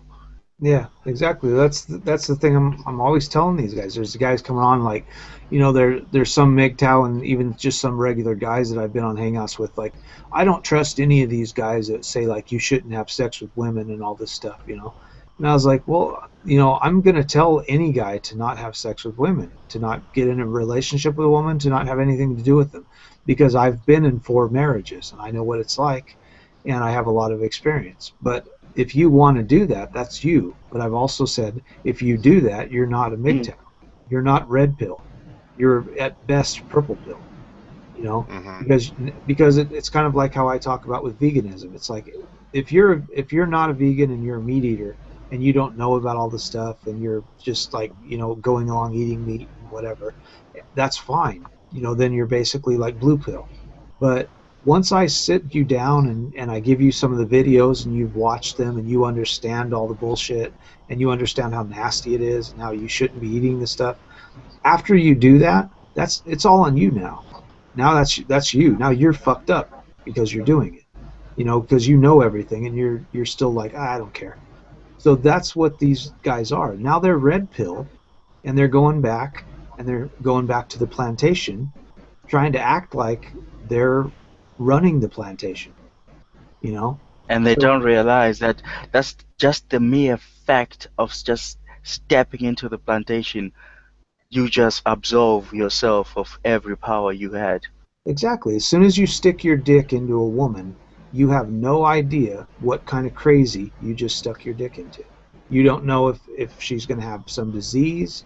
You don't know if she's going to try to come back at you and say you got her pregnant. You don't know if she's going to try to take the condom and get pregnant from it and entrap you. You don't know if, like, 2 months later, she's going to come back and say you raped her. You have no fucking clue what kind of psychotic bitch you just stuck your dick into. And the only way you can get around that is to not have anything to do with it. You know? That's the only way you have to not have anything to do with them. Yeah, it is a nightmare. It is a fucking nightmare. You know, the other thing as well, I'll be honest about this, you know, as much information as I know, like I'm 21 years old right now, and I started learning about it about a year ago.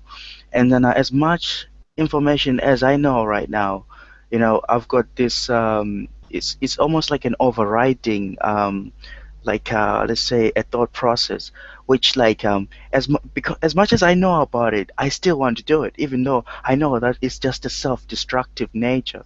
Well, it's in I it's think in that's it's in your yeah. DNA. It's in most men's DNA when they're kids like you, that they want to have kids and they want to get married, and it's because we indoctrinate you when you're children to watch movies and love stories, and you have this need, like that's what you're supposed to do. You're supposed to get married, and you're supposed to find the one true love in your life, and all this stuff. It's the movie. It's all fake. It doesn't exist. And when people get together with a woman, they find out real life, what's really going on, and she finds out the same thing because she's under the same spell. They really believe that it's true, that this love story bullshit is true, that you're gonna find fucking pretty woman, They think that this shit is real, and it's not. It's all fake. So there's no that's the problem. It's like these guys need to wake up, and that's what MGTOW is about. We're about trying to help them wake up. And what I've told a lot of guys your age, if you can just forget about chicks and hang out until you're about 30, and not have any fucking kids and not have any fucking girlfriends and not get entrapped into bullshit, by the time That's the plan so far. by the time you're 40, you can retire. Because you won't waste your money on fucking bitches. Go to college, get some job doing STEM fields or whatever you're interested in, and save your money. Don't waste your fucking money. It's like a lot of the guys like, well, I'm not going to date any women anymore, so I'm going to go out and buy a Ferrari.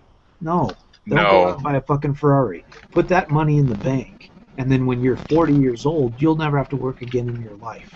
You can keep all that money and just live the same life you're living right now for the rest of your life. You'll have enough money to not have to work every day of your life if you don't fucking live with a woman. If you don't let her take all of your money. Right, yeah. It's really amazing knowledge, Sometimes I'm just baffled. I try to spread it as much as possible, and Your microphone's sounding like my asshole again. Yep. Right. Okay, I need to. Okay, you should be good now. I tell them about. It's not. It sounds like you're making bacon. How about now? No. Oh shit. Just a second. Okay. How about now? No. When you watch the stream back when it's on my channel, you'll see what your voice sounds like. It sounds really weird. It sounds like you're making popcorn. It stopped now. Nope, now it's back. Is it still back? No, you're good there. Oh, okay, good. Anyway, I was saying, I try, you tell these guys, and then they just look at you, they say, oh man, you just hate them, what the fuck is wrong with you? Again. Yeah. Damn it. Sorry, what? It started doing that again on your voice. Right. Is it still doing it right now? No, it stopped. Okay, good. Yeah, anyway, I was saying, you tell these guys, and then they say, oh, fuck, man, As soon as you start talking, it does it again. It's like, is it all right? And they're like, yeah, sure. And then you start talking, it's like, oh, shit. Yeah. Okay. Yeah, now it started again. Yeah. It's weird. It sounds like you're making popcorn or something over your voice. It's weird. Popcorn. Okay, how about now? Yeah, you're good. Okay, sweet. So anyway, I was saying, I tell these guys, they're like, oh, fuck, man, you're a fucking hater. What the fuck is wrong with you? How can you hate them so much? What have they ever done to you? Or maybe it's because, you've never had a girlfriend, that's why. That's the point. Yeah, that's the point, yeah. Yeah, that's the point. They're like, you must have been hurt. Like, I've had so many women get on my channel and say, you must have been hurt by a woman. And it's like, yeah, that's I've had female friends say that. It's like, I'm sorry that you've been hurt so much. I'm like, yeah, and now I'm taking action. Get the fuck off my nutsack. Yeah, I'm not gonna go back again. If like every time you walk into a room, if you get punched in the face with a fucking baseball bat, you're eventually gonna stop going in that room. You're gonna stop walking in that room. You're not going to keep going back into the room thinking, well, maybe this time I won't get smacked in the face with a baseball bat. And then guess what? Fuck! You get smacked again. Yeah. So after a while, you're just going to shut the door and lock it and be like, fuck that, I'm not going in that room anymore. You know, and that's basically where a lot of MGTOW are at. They're like, yeah, you've been hurt by a woman, and you're tired of, like, every woman you find does the same fucking bullshit to you, and you're finally just like, you know what, fuck this, and you're done. You know, I've actually had a female just, like, try and talk to me on that subject, and I've been drinking, so if I go off on a tangent, just let me know. Oh, things get interesting when I drink. So... So, you know, she launches into the whole, I can't even imagine what you've been feeling. I'm like, yeah, you can, because you do it to people on a fucking regular basis. Yeah. You know, and then she just seems all hurt. I'm like, what? Are you going to offer to whisk me away and treat me like the king that I am? Well, you know why they do that. They do that shit to try to trap you. Women do that shit all the time. That's red pill shit, all knowledge, you know, to where they come in and you tell them like, oh, well, my last girlfriend did this and blah, blah, blah. And they're like, yeah, I'm not like that. I would never do that to you. I don't do that to my boyfriends. I'm really loyal and blah, blah, blah. And then you're with them for like 6 weeks and they're fucking some black dude on the side, you know? Yep. And that's women 101. Of course that's what they do to you. They try to tell you like they're Nawalt. I'm a Nawalt, you know? And Nawalt is a unicorn or a purple squirrel. You're not going to find one. Exactly. Yeah, they're like, I'm a Nawalt. I would never do that to my man. I treat my man really good, and I'm you know, and it's all bullshit. See, I personally won't go into a relationship again. I personally will probably never date again. Yeah. However, my personal beliefs is that does going MGTOW prevent you from going on maybe like a date or out with a friend who happens to be female? No. I would say no if you are really cautious. You know? Yeah, if you're cautious, you gotta know what you're getting yourself in. MGTOW is about raising awareness of women's nature. It's not preventing you from making the choices.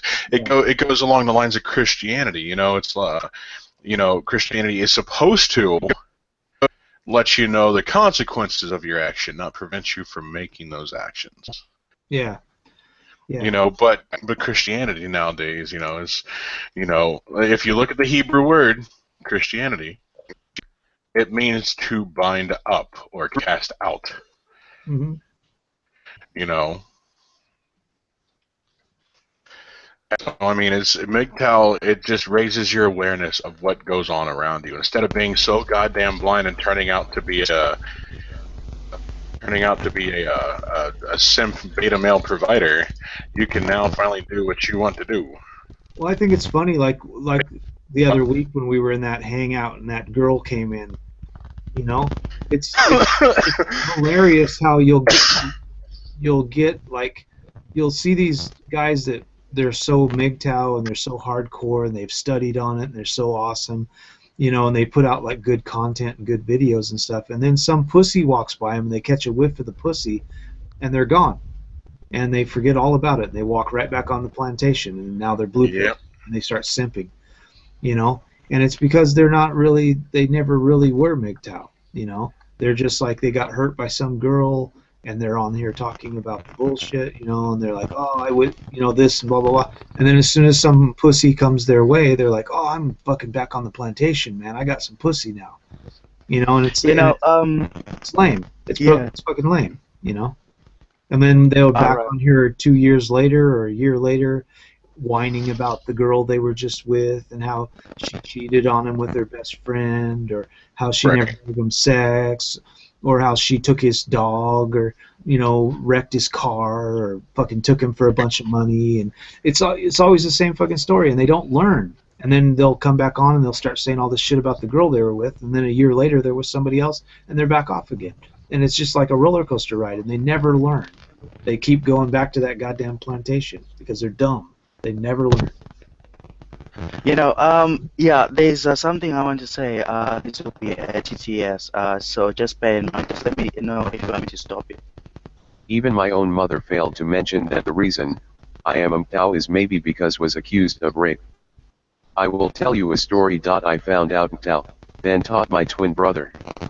I sent a link to my uncle on Facebook right on his timeline as he is having problems with his marriage. I don't give a fuck, just curious of the nuclear fallout and how the fallout will be. Curiosity will kill me, I know it anyway. Mom found out. She was super mad and came to talk to me / shame me. Bear in mind I come from Africa, and shit like this is pretty much suicide, but YOLO, I raised you better than that. Why are you so broken? What is wrong with you? Why do you hate women? You have to go to therapy. You are broken, you will never be happy. I'm so disappointed with you. Do you know how sad this makes me feel? And you know what is really eating me up and made me sick of my own mother? She failed to mention, even fucking hint, the fact I might be like this is because raised by abusing single female relatives while she and dad were here in the UK, and she knew all about the treatment we got from them. They would be send money and we only got 20% from wearing the same clothes for a month at a time, while at the same time name calling us on how trampy we are, even though they could have provided us not even from their own pockets. Just critically wrecked me is the fact that she didn't mention that I was accused of rape and reported to the police by a female I hanged out and knew for a long time. She didn't even dare to factor this on her rant. After that she was still mad as I just didn't entertain her at all, just let her speak and I would just know she knew for a fact I didn't care. Then she goes to my twin brother telling him how awful woman-hating sick fuck I am.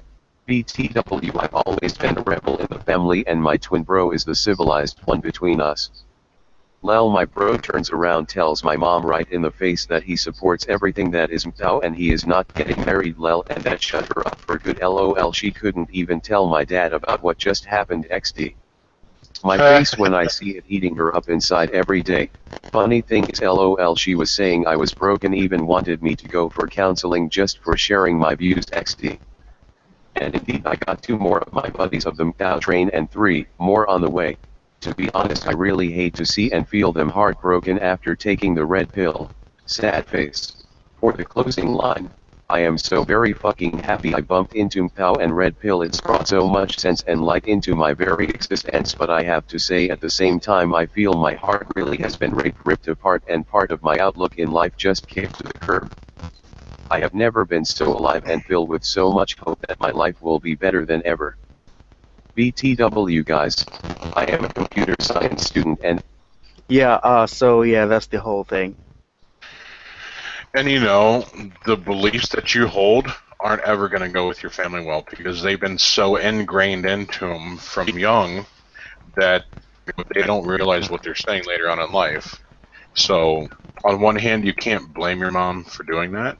On the other hand, let her have a fucking rip. Yeah. I've got a rainstorm going on over here right now, and it sounds like a fucking typhoon outside. I don't know if you can hear that. Yeah, and then no, it can't.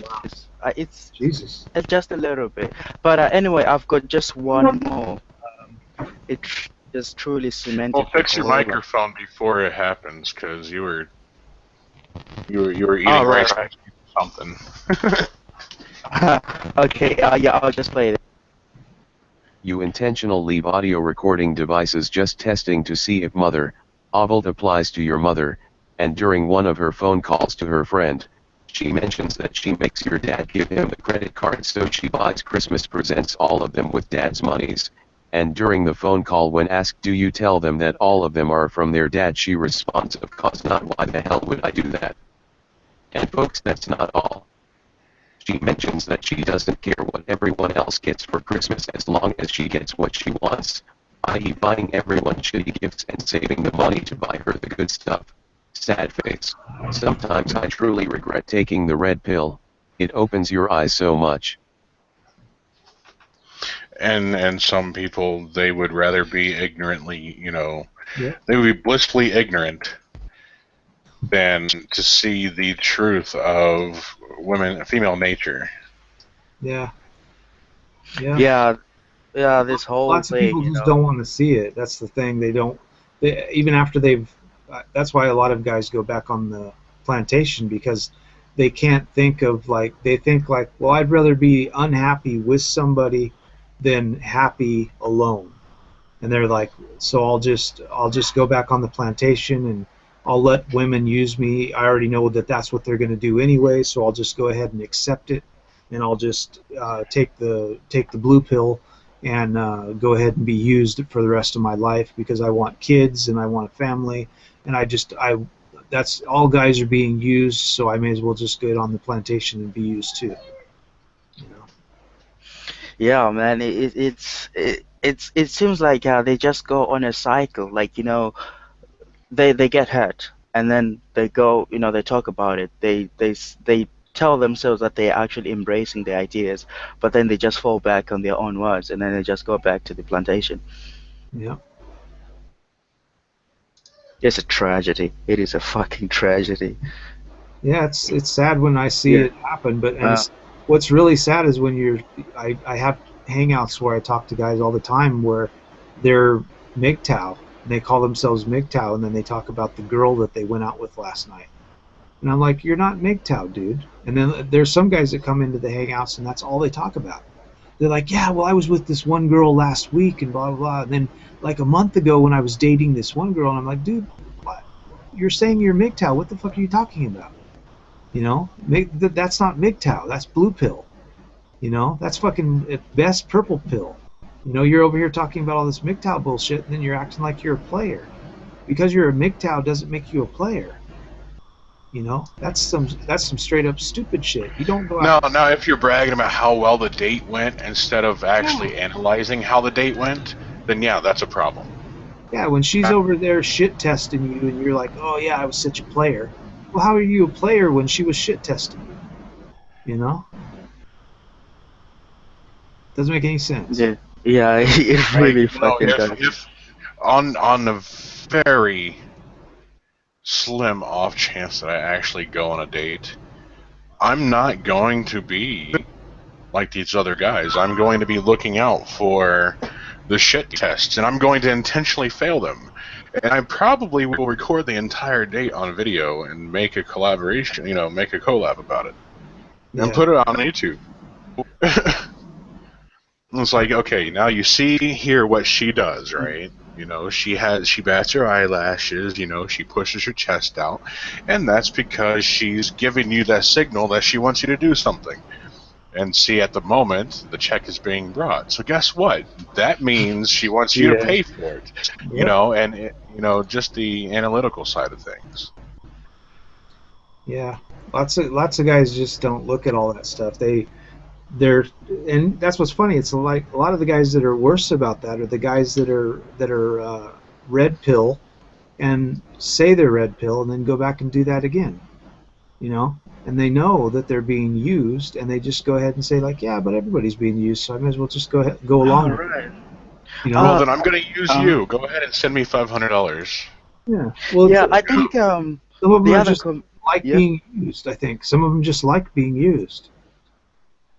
You have to like being used if you know that that's what's fucked up. Like I was saying with the veganism, if you know that the women are doing this, and then you go ahead and decide to go ahead and date them and think you're a player, you're walking back on the plantation. So if you know you're being used, you're just an idiot. Because you know that that's what they're going to do, and if you say like, well, it's all right, everybody's getting used, I'm just going to go ahead and be used too so that I can have some sex, then you're an idiot, and you're not MGTOW. There's so much more that you can. There's so much less that you have to do in order to get in someone's pants. Basically, okay, if you're going to look at it from the PUA perspective, ignore her. Ignore the shit out of her, because as we know, it is a fact that women hate to be ignored. Oh yeah, that'll get you more sex than anything. It is a fact. Yeah. It is not an opinion. It's been proven time and time again. So, you ignore her, yet, you know, secretly you have a raging hard-on, you know. So, you know, she's going to be like, why aren't you paying attention to me? It's like, you don't excite me. At that point, she's going to work that much harder to get you interested. And it's going to go to the point to where all inhibitions on her just let loose. And, you know, you have one of the most wild nights of your life. It doesn't stop there. Next morning, thanks. See ya. I wouldn't even say that. Because the moment you actually act interested, the moment you act interested and start catering to her, you know, sacrificing any part of yourself to placate her and her needs, guess what? You just became a stimp. Yep. Yeah, you always got to act like I don't give a fuck, whatever, you know. That works every time when you act that way too. They'll come back for more. They'll be fucking on your dick every night if you act like that. As soon as you start to act like you want them on your dick, then all of a sudden they got you. That's why they work so hard. They're trying to get you to where you want them, and then once they do that, they'll start holding the pussy back. Oh yeah. They'll start not fucking you all the time and inviting you over to their house, but not like saying like we're not gonna have sex tonight. You know. That's a shit. You said you had a fucking choice. Exactly. Yeah, I don't want to have sex tonight. You know, we can cuddle though. They tell you shit like that. You know, we can cuddle though. I'm like I don't want to cuddle with you, bitch. Like, who the fuck do you think you are? And I realized as well, there's another confusion with the red pill because there's a subreddit with the same name, and they kind of push this PUA mentality, and then I think that's probably where the confusion is coming from between RP and the movement. You see what I mean? Have you seen the Reddit, the subreddit? No. Oh, right. I would just I'll link it to you. They embrace, the movement's attributes and, what do you call it? Yeah, just a second. TRP.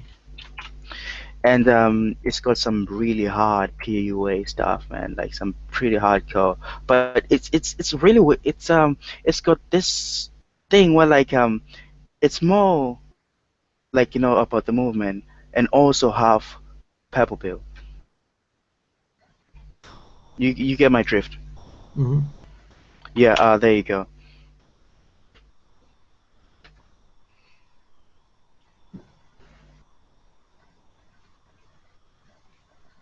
You see, just looking at it, it kind of. You see what I mean? Yeah. But I think that's where the major confusion comes in. Yeah.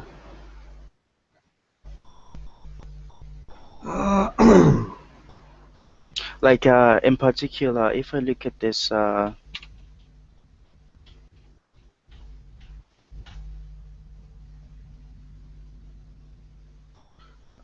Just a second, I'm looking for it.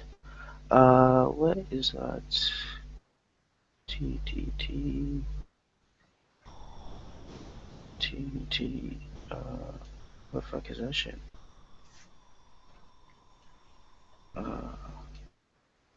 There we go.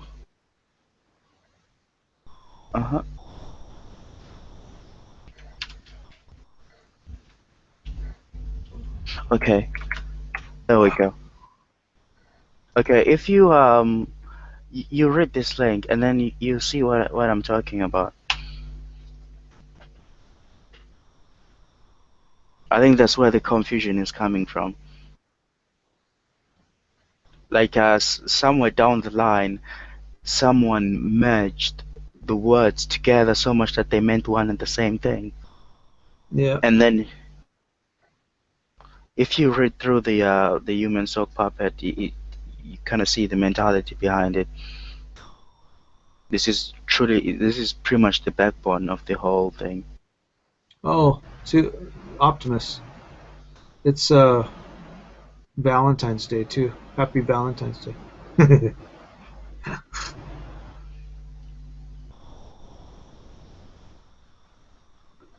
Is Optimus still here? I think so. Oh shit! I had my mic muted. I'm sorry. Okay. I was talking for like the last 5 minutes and no one could hear me. It's already almost 2:30 a.m. here, so it's already Valentine's Day here. Oh yeah. So what do they do for Valentine in Japan? The women actually make chocolate or buy chocolate and give it to the men they like, the boys they like. And then, Oh my god. and then there's like about 3 or 4 weeks later, we have a day called White Day. And on White Day, boys give the girls back chocolate. Wow, I like that. I Yeah. fucking like that. Yeah. So I like that. You know, like in America, you have to give everybody like chocolates and stuff like that. But in Japan, the boys don't give girls chocolate. The girls give boys chocolate. So you kind of find out like which girls like you. Wow, that's that must be And if you're a Westerner, they all do. Yeah, exactly. like so like what was the best Valentine you had over there in Japan? Like how many did you get? No, I've never really gotten any of them. I don't really associate with a lot of people over here. You know, have you seen the chocolates that are going around? They went around last year and now they're going around again this year. Optimus, the ones with the people can make a mold of their asshole and then they the asshole, the chocolate assholes, and you can you can eat a chocolate asshole that's made in the shape of somebody's asshole. Oh my god! You know what? I would rather make a mold of my dick and then give him be like, here, go fuck yourself. Yeah, exactly. Oh my god! I never heard about that, but fuck! Wow. So people actually do this, like they make a mold of their shit and then they give it to the people they like. Yeah. I mean, imagine the conversation, like, how the hell Here, would the you're an asshole. It sounds like something that guys do, like if you were gay and you were into men and you liked assholes, or if you were one of those freaky guys that like to eat girls' assholes or something like that, and you were really into that or something, and then so the girl got the idea like, hey, I'll make a mold of my asshole, or something like that. But that just seems like a very weird niche market. Oh man, that a niche market that, I mean, like, I wouldn't want to have that job, of like somebody come in and like make a mold of an asshole. Ugh, what a job! That would be a weird fucking job, If how the conversation you have when you're doing the whole thing, you're like If you think your life sucks, just remember that someplace, someone has to put together their extremely large dildos and vibrators with a straight face. Yeah, exactly. Yeah. Well, what I would do with it is I would have like they were pretty big pieces of chocolate too. I mean, they were big, thick, like they were an inch thick, and about about maybe like the size of like 2 or 3 quarters. So they're a pretty big piece of chocolate. What I would do with it is I would have like a cherry inside of it with the. I see where this is going. With the stem sticking out, and then put another little piece of chocolate on the stem, and then call it like a dingleberry. Oh god. That would be hilarious. hilarious. I'm gonna eat chocolate anymore, man. Oh dude. The thing they do over here in the UK, they do this thing called cream egg. Have you heard of it? Yeah. Yeah, something like that. I won't be surprised if someone has already done that. Like a dingleberry cream egg. Cream asshole egg thing. Yeah. Fuck. Yeah. And what is with people having their assholes bleached? I'm sorry, if like if you get close enough to an asshole, you're already you're already committed to that. Yeah. That's just I could. That would be like the last thing I could think of, like to like make a I mean, it's weird, like the people that have foot fetishes. So what you're with some girl and you have a foot fetish, so they make a mold of the girl's foot, and then you make like the toes in chocolate and give it to your boyfriend because he likes your toes. So then he gets to eat your toes as chocolate. It's like, what? It's just weird. It doesn't make any sense. After being on the internet for so long, like some of these things don't even fucking surprise me. Like you What just I would see do, it. what I would do is I would have someone make a mold of their head, right? Like a female friend, and it's like make a mold of your head, and make a concrete, head. It's like, okay, I did it. Now what? Just smash it on the ground. Yeah. Beat it with a baseball bat and bash it. Oh, like what you call it? What you call it? A pinata. Yeah. Yeah. Yeah. Like, you know the ball that they got at the end of the deal that they used to knock down buildings with. Oh yeah, the wrecking balls. Mold a face, molded into a face of like Anita Sarkeesian. They just smash buildings with it. That is a beautiful thing. Dude, that is excellent. People will come out and they'll look at the thing and they're like, "Is that Anita Sarkeesian?" Like, yep. You know. Hey, let me get a turn at that. Yeah. You know, like that movie, like that video, The Wrecking Ball. It would be so hilarious if she was sitting on the wrecking ball and it was Anita Sarkeesian's face. Damn, I would pay to watch that. See, I got lots of good ideas. Yeah, we should make these things happen. I mean, I can. Well, I would have some viral videos on YouTube. Yeah.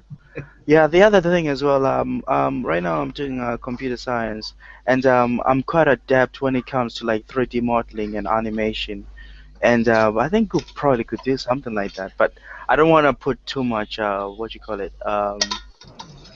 hope, because I don't,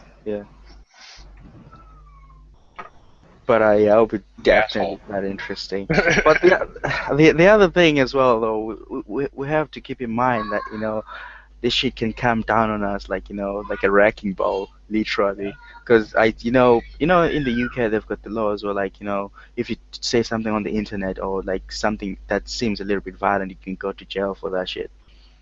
Yeah. Yeah, so I have to be careful about that. Yeah. Thanks. I mean, women, they want it equal. That's totally equal because the same thing would happen to women, right? Yeah, right. It's so fair. Equality. If a woman got on and said something, I don't know, something like hashtag kill all men, then yeah, they would have the same thing happen to them, right?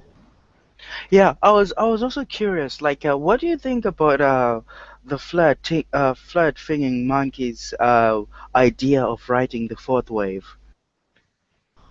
Because fourth wave feminism. Yeah, it was. Did you see his video? I did a video on it.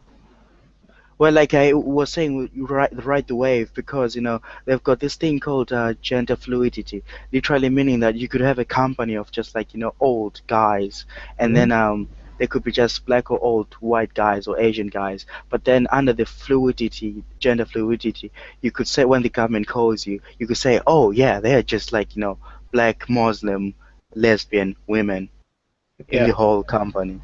Yeah, exactly. Well, yeah, I did. What do you guys think about that? On that? I think that's basically what they're going for now. The thing about with the fourth wave feminism is they don't seem to understand that by making this definition of gender as a social construct, they're saying that there is no such thing as gender. So basically what that actually completely nullifies, which is kind of funny because now they've imploded, it completely nullifies the fact for feminism. Because you're saying basically that the concept of a man doesn't exist. There is no such thing as a man. You're saying that basically you have nothing left to fight for because there are no such thing as a man. There is no such thing as a man. There's no such thing as men's So technically privilege. there's no victims or privilege. Exactly. Because there is no... It's beautiful. It's fucking beautiful. Because it's all male privilege, and you're a male now. Because there is no gender. Yeah, so they can't even say male. Because basically if they get to the point where they want to be, there is no such thing as gender at all. It's all constructed. So yeah, I mean, you're not even a gender. You're not even a gender. I mean, don't they like see? That's where they're headed. That's where they're headed. They don't see this. Like this is just self-termination. Exactly. They're that's what literally just terminating. They're floating in on themselves because they're doing this to themselves. They're so dumb. That's what fourth wave feminism is going to do. It's going to implode on itself. Because by saying that gender is a social construct, then there is no such thing as gender, which means there is no such thing as a male, which means there's no such thing as male privilege because males don't exist. That's a social construct, just the same way as females are a social construct. So there's just humans. And because you're just a human, there's no patriarchy. And there's no male privilege. I love it, man. There's nothing. Love it. Male basically doesn't And exist. then when they want to argue the fact, Falcon punch him in the face. You're a male. Yeah. Suck it up. Yeah. Yeah, exactly. Oh, wow. Like, yeah. That's basically where they're headed, and they don't even see it. They don't understand what they're doing to themselves. People And are it's never basically going because to, they've like, gotten out so far. They're so far away from the plantation that they don't know. They have not. They're just grasping at straws now. Which is why we've got mansplaining and microaggression and all the bullshit like that.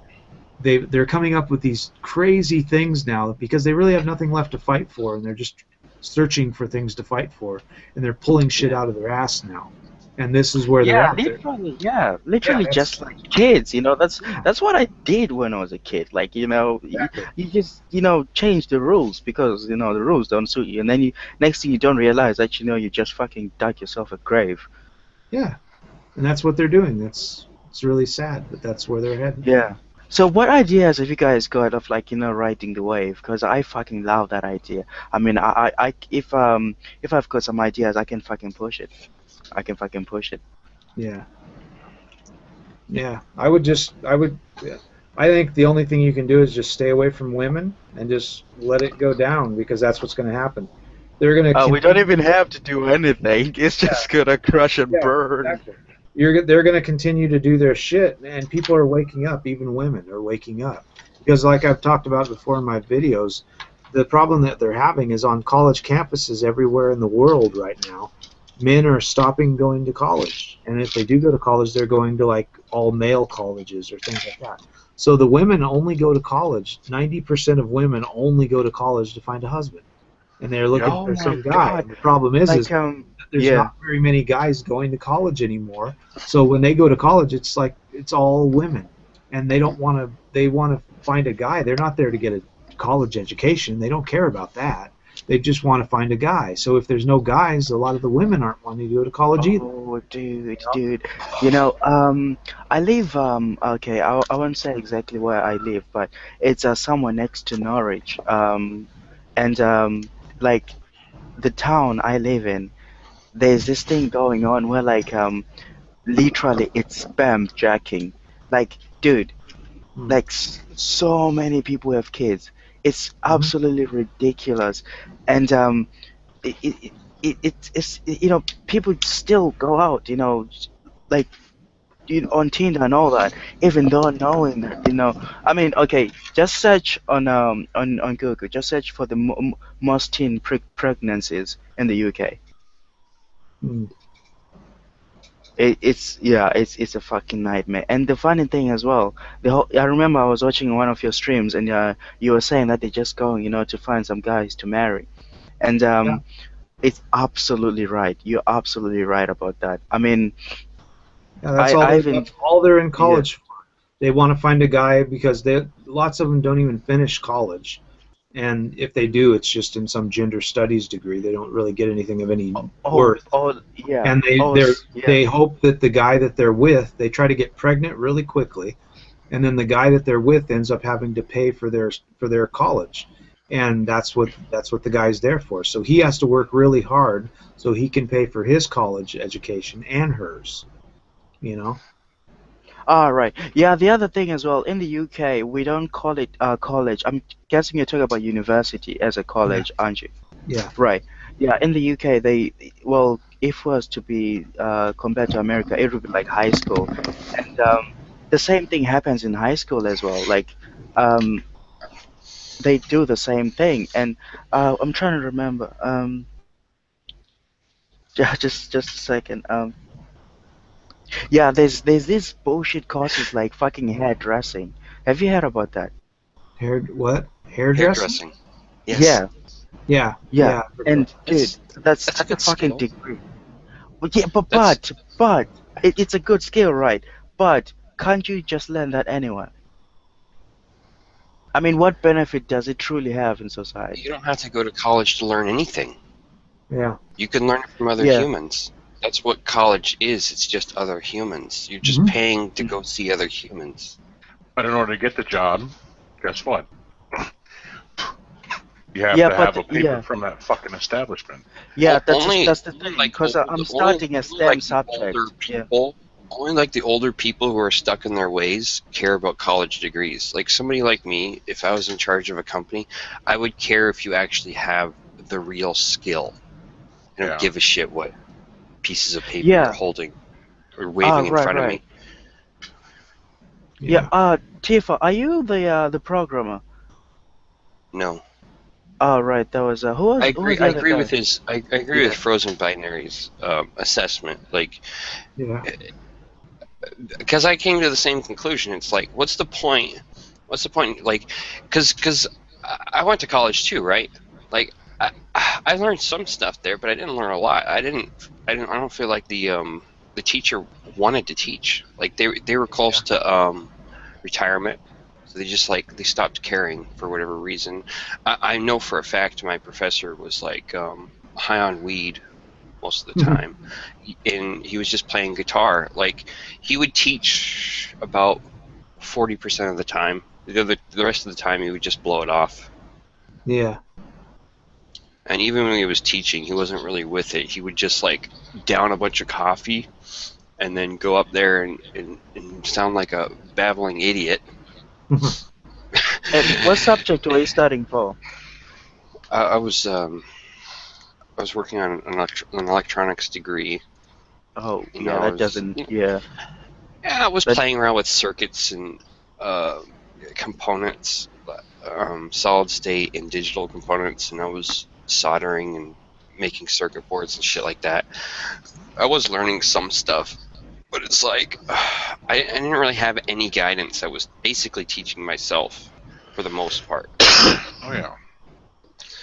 The teacher's aide actually showed me more than the teacher did. Oh, man. Her ass.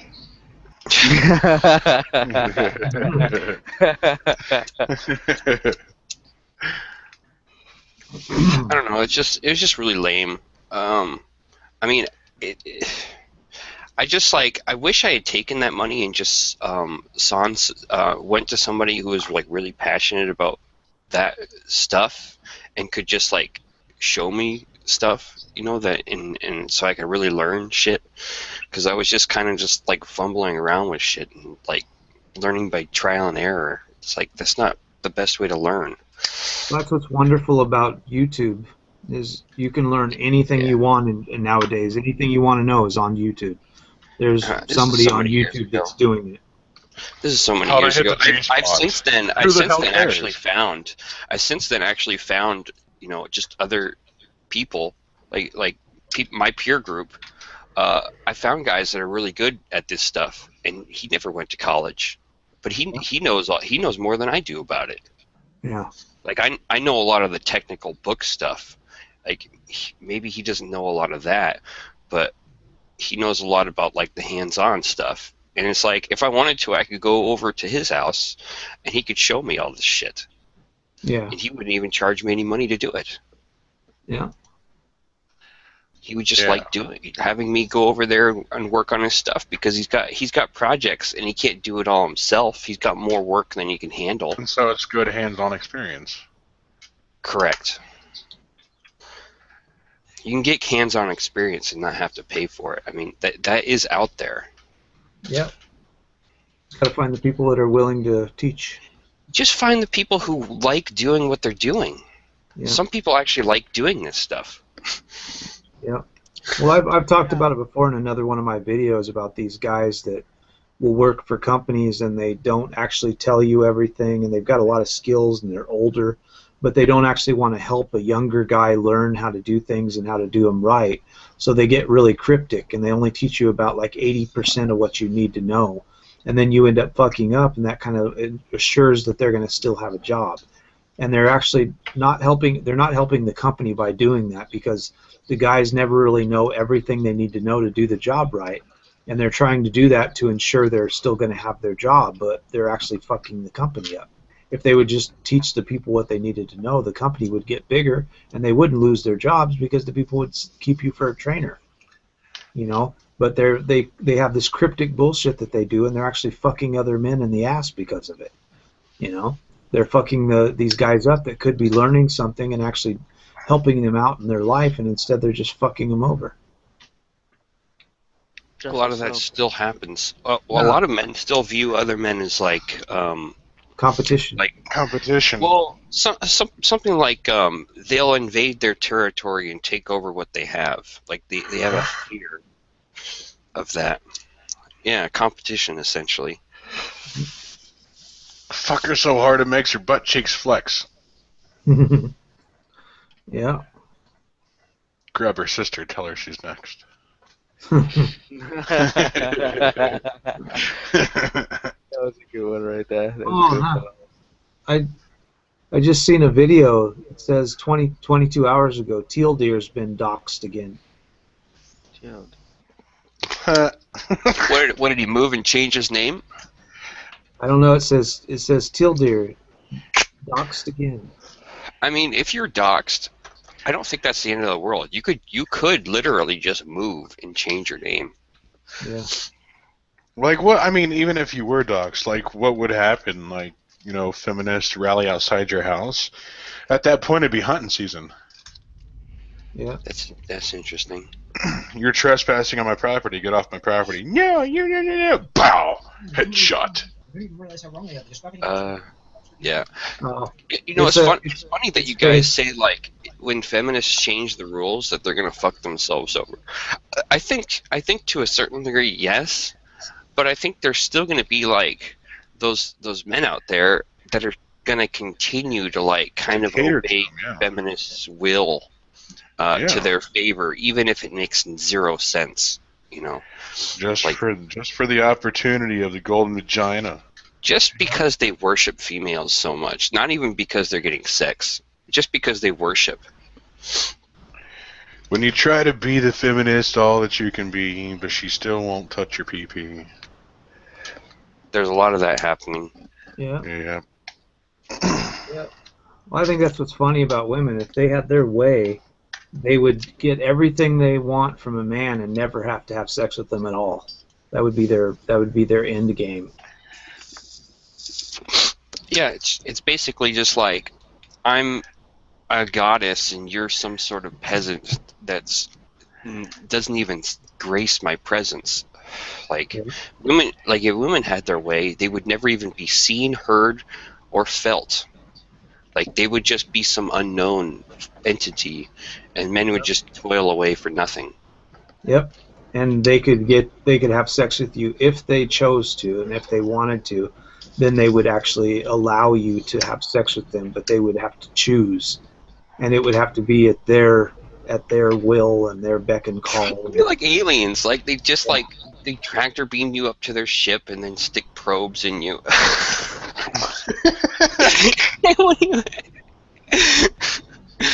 It would be like that, and then everybody would be like, "Oh, oh, I get it now." I think personally it would be a lot like Futurama, you know, Shi-Nu. Death by Shi-Nu. Exactly. That's all would just be useful. Of course, it doesn't seem that bad, but then, you know, when you factor in the reality we have now, you're gonna have to pay for how many kids for your life. You're like, yeah, you're fucking screwed. Even though it's not your fault, you know, you're gonna have to pay for them. It doesn't matter that, you know, what you call it, you are literally stolen and used, but it's your fault. You know, like the same thing that happened to that 13-year-old kid. Literally has to pay like child support, even though he was raped. Yep. It's because it's his fault. He's a boy. Exactly. You have a dick, so it's always your fault. Yeah, it's because of his privilege. Yeah. How dare you have a penis? How dare you have an opinion? I wonder what would be worse, getting raped and then having to pay child support, or actually just like fighting her off and then having her call like physical abuse, assault, and then going to prison for like 10, 15 years, maybe longer. 10, 15 years in comparison and contrast of 18 years of child support? I'll take the 10, 15 years. Exactly, me too. Damn. Yeah, that's where we came to, though. That's the problem, you know. And at least you had the satisfaction of, you know, not being raped and fighting that person off too. Yeah. I mean, It's like, yeah, I totally stuck her head in the toilet and like Falcon punched her right in the fucking anus. I mean, she would run to the cops or whatever, and then you'd go to prison. That's just like that's the absurdity. But yeah, you still be the perpetrator. It's a pretty dangerous situation to be in, actually. Oh, well, see, that's the thing. If I start to get ridiculed for not going on a date or not finding interest in a woman, I'm going to tell them, you act like your opinion matters to me. There's a reason why I don't do these things. Yeah, there's a reason why I don't even care about them. There is a reason why you are essentially non-existent to me. Yeah. And then watch their face get all red and the veins pop out as they want to try and think of something to say because they're so angry, but they're not used to rejection, so they have nothing. It's all is beautiful. It is beautiful. Like a tomato with spherical veins.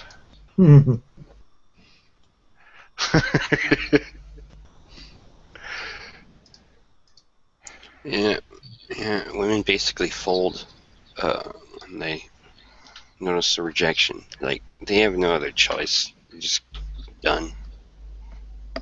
On another note, back in the day when I was still doing the whole dating aspect, this lady that I knew and sometimes went on a date with, she could never tell between, you know, like either me or, you know, this other guy. So I'm just like, whatever, leave it alone. So I think she's honestly been on my Facebook lately, like reading it, because just recently she started sharing the it's Denzel Washington picture, and it says, our generation is becoming so busy trying to prove that women can do what men can do that women are losing their uniqueness. Women weren't created to do everything a man can do. Women were created to do everything a man can't do. And I was like, and I'm just sitting here thinking, yeah, you posted that 23 hours ago. You were definitely trolling. You were definitely lurking my Facebook. Because the only reason why they would post that shit is to get in the good graces of someone they like, right? Mm-hmm. It's a trap. Yep, you bet. You don't have to be Admiral Akbar to know that's a trap. Yeah. Exactly, yeah.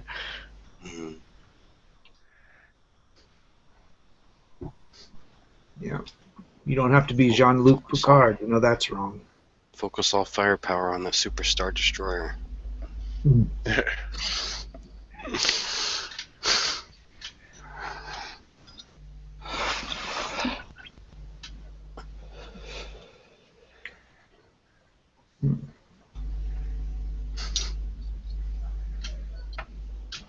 Yeah, the other thing I was wondering, how is the business going? Which the importing. Oh, my car business stuff? Yeah. I export. Oh, right, sorry, yeah, export, yeah. Yeah, I export. I'm still trying to get everything going. I've got a guy here that wants to be the money guy, and he's got another guy he's dealing with, so I'm trying to get all this stuff going for the exporting, so I can start exporting stuff to Australia and New Zealand and America and Canada and England. Oh, that's really cool. Yeah. Yeah, the other thing I was curious about, so like these cars you're like is it exporting? Are they rear-wheel drives? They can be whatever you want them to be. You know. Oh, right. So you don't have a set category. No, it just depends on whatever they want. I go and buy it. I'm a broker, So if whatever they want, they send me the money, and then I go to the auction, I buy something, and then I send it to them. You know. Right. So That's if fucking they want a nice. truck, if they want a truck or a 4x4 or whatever, and whatever they want, Toyota, Nissan, Chevy, Dodge, Ford, whatever, I go to the auction, I buy one, and send it to them. Yeah. Would it actually be good for me to get something imported from, like, I want a Japanese product, Mm-hmm. but I'm looking for transportation that's not a car or a truck. I don't actually believe in those anymore. Yeah, like a scooter or a motorcycle or something. Either one of those, or even a motorized bicycle, would be excellent. I want to get several of those. Yeah, I Oh, can get those too. this is for the atheist. If it's 1 or 1,000 sins, you're still going to get sent to hell. So why not come for 1 million sins and come down here, legend? Yeah, I'd like to get, like, do you have I'm gonna look around for some Japanese bicycles and see if I can get those. Yeah, there's a lot of brands here. They're usually pretty expensive. You know, you can find some used ones and stuff, but they're still, you know, anywhere from about $500 to about $2,000. You know, but they're not like completely electric. They're like assist bikes. You know, so like as you're pedaling, you can turn it on and off, and you can like how much assist you want. But you can like ride up hills at like normal speed, and it doesn't like feel like anything's going on because it actually assists you as you're riding. So, you know, you continue to pedal, but it's like you're pedaling through butter. You know, you don't actually have to push very hard because it's actually helping you along. Yes. Assist And bikes. it charges when you actually do push. Oh, there you go. Yeah. Yeah, they're pretty cool. I would like to have one too, but I don't really That's need the one. first thing I want to get. That's the first thing I want to get. I want to get an assist bike, but I want to get the one that lasts a lifetime, hopefully, if they have one of those. They don't. Most of them don't. They. All right. Well, then I want it. Batteries go bad, and the bike will be good as long as you take care of it. But the batteries go bad, and you just have to keep getting new batteries for them and stuff. Interesting. I wonder if anybody in Japan specializes in those, because everybody does. I'd be willing to pay for research technology if that's available. Yeah, you've Like, got I'd like all to see, like, a you've got YouTube all video. kinds of people that have that stuff over here. Like every bike shop you go to has the electric bikes. You know. But most of the moms over here have them. That's the funny thing. Like most of the moms take their kids to daycare and pick their kids up and take them to school and classes after school and all that stuff, and they do that on the electric bike. You know. I'll be right back. I'm gonna grab some pick-me-up juice. Okay. All right, see. I was also wondering, what is the software engineering, like scene over there in Japan? It's getting harder and harder because we have 70% of the country right now is herbivore, and it's growing. It's getting more, and the problem is a lot of guys that are herbivore are working at, you know, like 7-Elevens and stuff like that, and Yeah. instead of working for some huge companies and making a lot of money because they have to support a family, they don't actually need to do any of that anymore. So they don't work very hard, and they don't have to work really hard, and they're starting to realize if they decide to choose to have just a little less in their life, they don't have to work as hard. So a lot of them have like opted out of that. So a lot of the STEM field stuff and the research and stuff that's here in Japan, there's less and less guys getting into those fields. So it means the market somebody is coming booming. here to do it, you can have a good job. But for people here in Japan, there's just not a lot of people that actually do it. Right.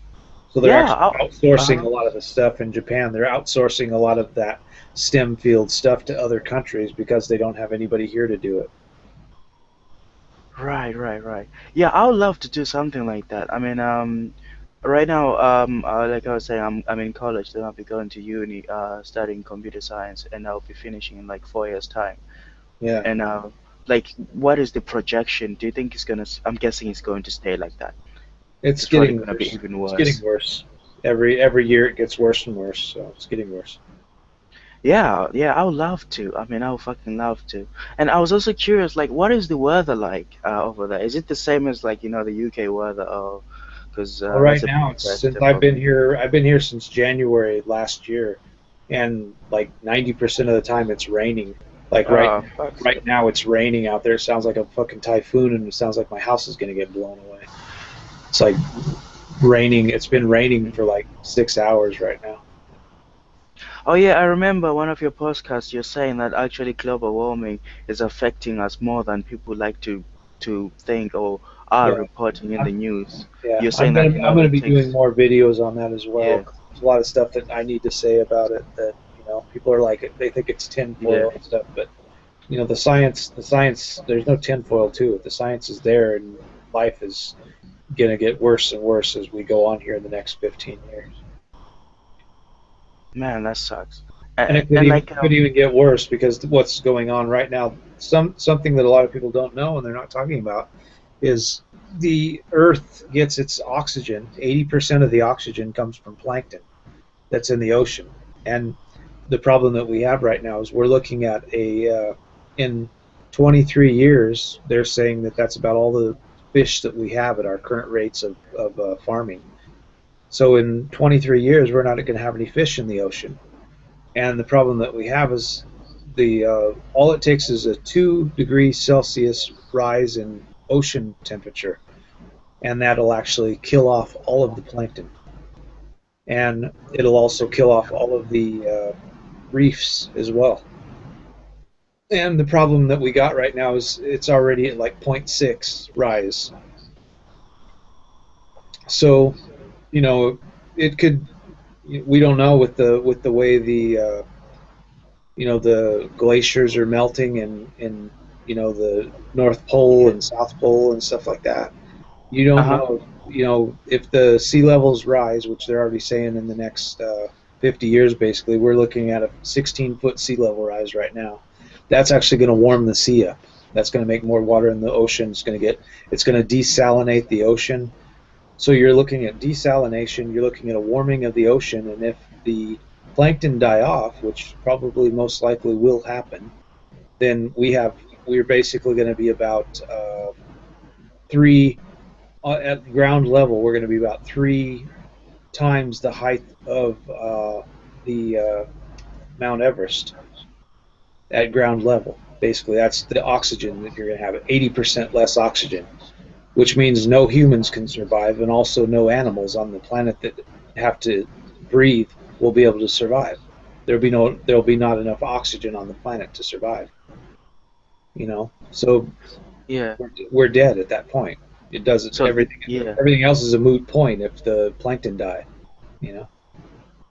Oh man, I just don't get it. Like, what's this whole thing with human nature about self-termination? Yeah. And ignorance to it. Well, people they think the Earth is such a big place that it's always just going to be there because it always has been, and they're right. It always will be there, but we won't. Just like George Carlin said, the Earth isn't going anyplace. You are. So yeah, that's fucking terrible. Well, when you think about it, the Earth is like 4 billion years old or something like that. So the Earth is 4 billion years, and humans have only existed in our current form on the Earth for about 100,000 years. We've been evolving for about 100,000 years. On the Earth, that's nothing. That's like an hour to Earth's life. So we're nothing, and we're only just a little glitch on the radar. So the Earth will heal itself, and it may take it 100,000 years. It may take it 1,000,000 years after humans are dead. But the Earth will be here long after we're gone. So the Earth doesn't give a fuck. We're fucking it all up. So it's gonna just say like fuck you, and we're gonna be gone, and then You know, a million years later, maybe something else will come of the Earth, but we won't be here. Yeah. You know, the funny thing as well, I've realized, have you heard of Erich von Däniken? No. He wrote Chariots of the Gods. It came out in the 1960s. I think that's... So pretty much the book, he brings up like, you know, evidences of like, you know, the past civilizations in Earth, like, you know, like either maybe there were some past super mega civilizations on Earth that, you know, somehow they killed themselves off, because, you know, it kind of like it doesn't explain, you know, these huge mega monoliths and structures which see around the planet, and they tend to be similar to each other. But as far as we know, that, you know, there is no way that those civilizations could even contact each other. But then somehow they've actually have got similarities, and, you know, that's the thing that got me interested in global warming. That maybe something like that has actually, like the thing we are going to be facing in 200 years time, or maybe in a century, is actually has happened before. Yeah. This is not something new. Yeah. Well, that's the thing, you know. It could have already happened before, and a lot of the stuff that we've seen is already like old time, you know, stuff that's already happened. You know. Yeah. Yeah, I think it's a good idea that a lot of the stuff that you know, because like when you look at a lot of the stuff that people talk about, like, you know, China was the first ones that developed the wheel. You know, and when you look at China, there's a lot of stuff in China that was like they've learned stuff a long time ago, and they've even seen stuff like in the masks that they have in Egypt. The gold masks that they had weren't actually gold; they were plated gold, which means they figured out a way to make plating, and they've actually found out. I'm sure you've probably seen them, the old batteries that they made with like I remember, and a potato and all that stuff. They actually made a battery, and they were actually able to use that to plate things, and so they actually knew how to make a battery. You know, which means, I mean, if they knew how to make electricity, 6,000. Then they must have used it. You're talking 6,000 years ago. So I mean, it's pretty maybe strange to think, but when you look at those huge, massive things that have been built on the Earth, you know, there's places, I forget where it is. I don't know if it was in Egypt or not, but there's a place where the rocks that they have are so huge that they've been cut and milled, and they were actually brought like 6 or 7 kilometers away, and their rocks are so huge that were moved to that spot that we don't even have any cranes or anything now that could move them. You know? Oh yeah, I know exactly what you're talking about. You're talking about Göbekli Tepe monoliths. Yeah, yeah. They have rocks that were actually moved from a quarry that was like 7 kilometers away, and they were moved to a certain location where they built stairs and they built all these things, and they looked like they were razor cut. They were like a laser cut. So they were so close together even now that they fit perfectly together, and they were brought from 7 kilometers away, and the rocks were so big that we don't have anything right now that we could move. To even do the same process. Yeah. We don't have anything now that we could do the process with, and we don't have anything that we could move them with. We don't have anything that would move them 7 kilometers because they're so heavy. We don't have anything to pick them up with, you know.